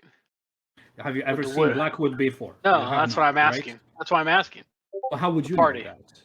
Oh yeah, you're asking the party. I thought you asked me, the game master, because no. I'm like, is this actually burnt wood, or is this that weird black wood they were after? And has this wood been milled, or has it just been chopped down? If we touch the wood and it comes out as coal, we would know it was burned. So I wait for you to touch it. I'm gonna go touch it. Okay, so you get and to answer your first question, it looks like the wood was chopped, like with axes, and probably got like sawn or on both sides, make it smooth. That's what I mean. It was chopped down and then it was trimmed. Like like they ran it through a mill, and did they bark it or anything? No. It's wood. It's trees like, that have been dropped, and nothing's been done. Yeah, but some branches have been cleaned up. Right. but it's still like you get like the central part of the tree, like that looks like almost like a straight line most of the time, So it's not milled complete. wood. It's not. It's just it's been lumbered. Exactly. Yeah. Exactly. On the first, it's like the first stage. And you do see nearby that there is like a station that helps with cleaning it up, but it's very archaic. Like there is no actual mill yet. Okay. Jessica, so you get closer and you run your finger on it, and it is definitely like it was burnt. But you also see, so at this point where you got closer and you run your finger, you see in between the woods, you see that there are bones. Oh. Okay. And for a second there, you realize that this was actually burned. A funeral pyre. Yeah, this is more like a funeral pyre, but it seems like they used the logs that were stacked here. Or whoever did this used the logs that were stacked here to burn shit up. Okay. I go back to the group and just whisper, guys, I think I found bodies. I think they used the logs as a funeral pyre to burn them.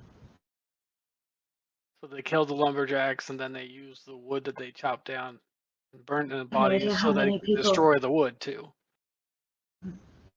No idea. Are you sure? As says Jonah. Are you sure? Are you confident? I'm sure I saw bones, and I'm sure I saw burnt wood. He gets closer. He gets closer and starts inspecting. Like he asks Galen to help him, and they start like moving a little bit one of the logs so that he can like get in and put his hands in and try to see if there is anything there. And after, as you guys, like are watching, if there's anything you want to do, you can interrupt me. But like he pulls like stuff, and he's like, "Fuck, she's right. She's right." Gosh, he tosses back the bone that he pulled out. At that moment, the wind keeps blowing, and Galen says, it's pretty shitty business, eh?" And he starts looking himself. Do we feel safe to camp here, or do we want to camp out of here? Let's finish going around. Motherfucker! They even burned the animals. He gets up, what looks like, like a burned mutton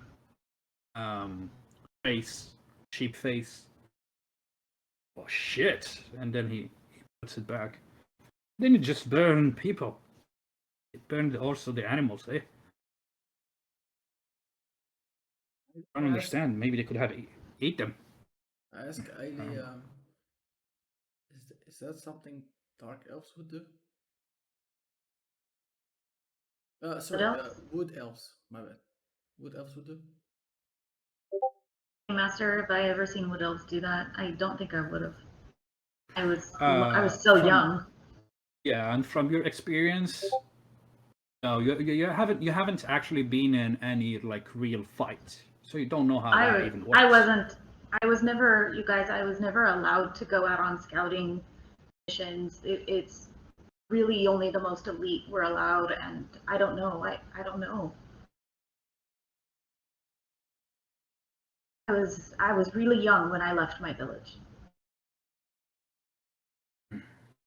Say we do, like she said, and go scout should be another stack of wood on the opposite side. Let's scout around there and then use the small cabin as a base, so at least we have some protection, at least from the elements.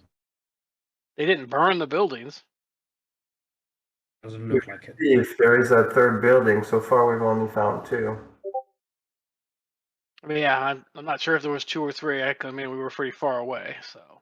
Well, we should do a full circle, right? We should go around and make sure we've looked at everything within a 60 or so radius to make sure we've got our bases covered. Right. So are you going directly back to where the other, like when you were looking at the area, this would have been in your mind, so this would have been the western log part, Right. because you went northwest now. There was another side on the east. Are you going to the east, or are you just trying to make a circle? I'm just trying to figure out where you guys are going next. We were going, in my mind we were going counterclockwise, but you're saying we're going clockwise. No, or you're gonna, because it's possible, like you could, like these are the 2 points, right, of the logs, the log sections. You either go in a straight line, or you can try to do this. Like I don't know which route you want to go, so that's why I'm asking, where are you going? And I'm asking Tasso, not you, Osama, because Tasso is the one that remembers what he saw. I would go straight towards the other stack of logs. Okay, so that's what you're recommending. Okay. So you guys following? I'm staying out of the light. I'm You're headed that doing way. your same strategy. You're Yeah. keeping on the side. So on your way, guys, you pass by the building, the camp dweller that you walked by, and as you're going to the western side, you do notice another building. So you come on another building. It's a large wooden building as well. This one hasn't been much damaged, but the door seems to have been forced open. It's laying on the floor inside the building itself. Do you venture in, or do you keep going to the logs? I always stop at the event. I would stop at the building and say we should check this one out too. Okay. So you guys enter the. Go ahead. Agreed, listen. Okay. So you guys enter the building, and looks like from you entering and looking around, it looks like this is the main hall, where probably the food was typically served, and where the camp dwellers would hang out at night, maybe get drinks or so. You do so that there is a bar counter. Behind that, there is maybe provisions. You don't know what it is, and there is these 2 big stacks of not big stacks, but these 2 long tables on each side where people could sit to eat and drink and all that.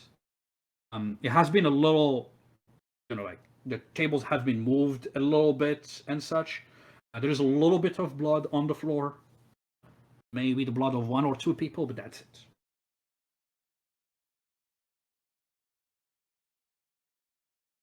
Are there any other rooms or doors in this room? Is there a storage There is room or a a door. kitchen? There is a door you could go, and once you open it, it leads to like a little kitchen area.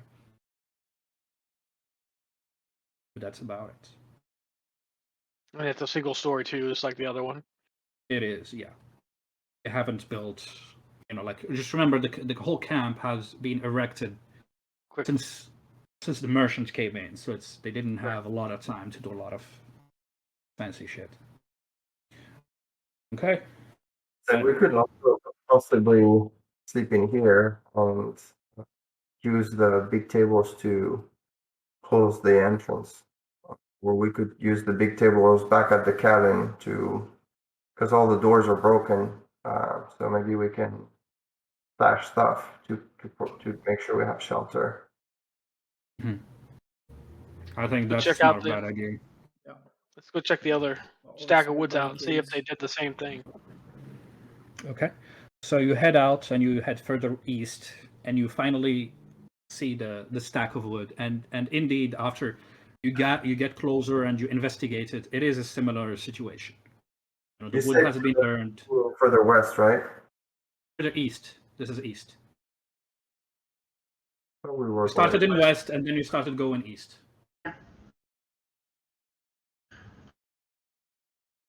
It's just that when we look at you, it's a reverse because you're facing. Oh, it's the reverse. Gotcha. Yeah, because of the cameras, I see. Yeah. But like on my screen, it's like on my screen, what I'm seeing when I'm using this hand, this is my left hand. So maybe for you it's the right hand, But that's why I kept saying west and east. Anyway, so you guys noticed the same thing. You do see remnants of like bones inside of the stack of woods. Right. Well, let's use that kitchen one as a central hub then. We can Hmm. throw one of the tables up against the door to seal it off for the night. That's a good plan. So you guys make your way back to the kitchen, to Stay with me, the main hall area. And as you get closer, you hear the sound coming from north. You hear.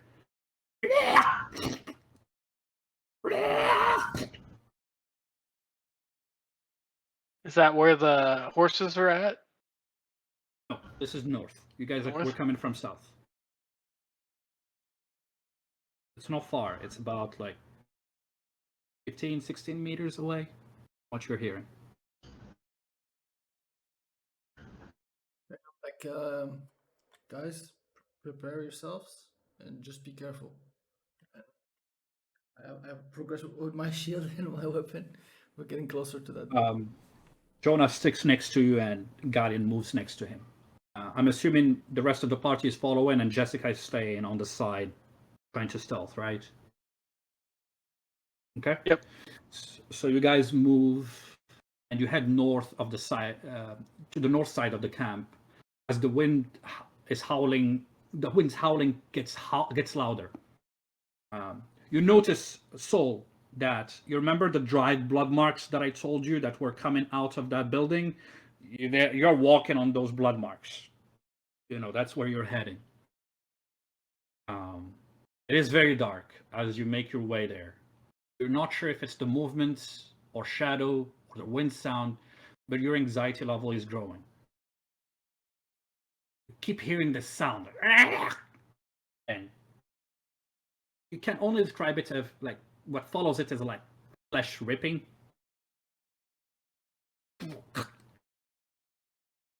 And like you're not sure if this is the right thing. But you finally arrive at the pole, and you raise your light to inspect it. You're both stunned and shocked by the sight before you.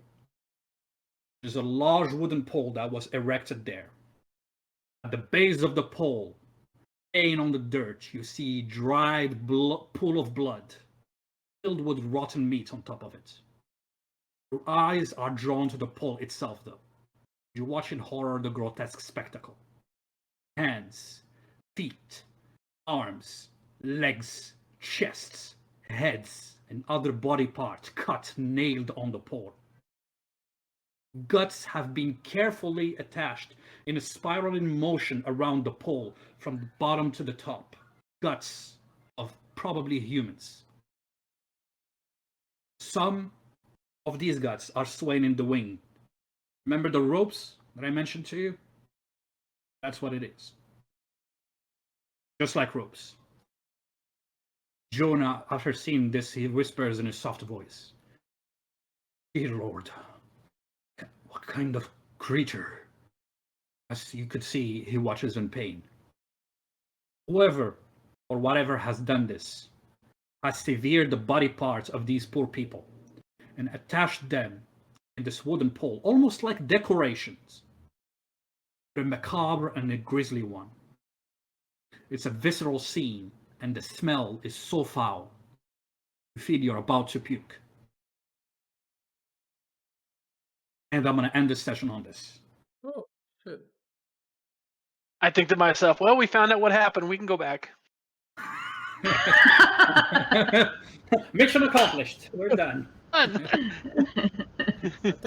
think there is a wood elf called Lannibal Hector, and he's basically the one who did this. Or it's just some sort of like an offering to some awful creature. I think it's like a payback. God. It's just like creature. it looks to me like a payback thing. Like, we warned you guys, now you can pay for it. Kind of like.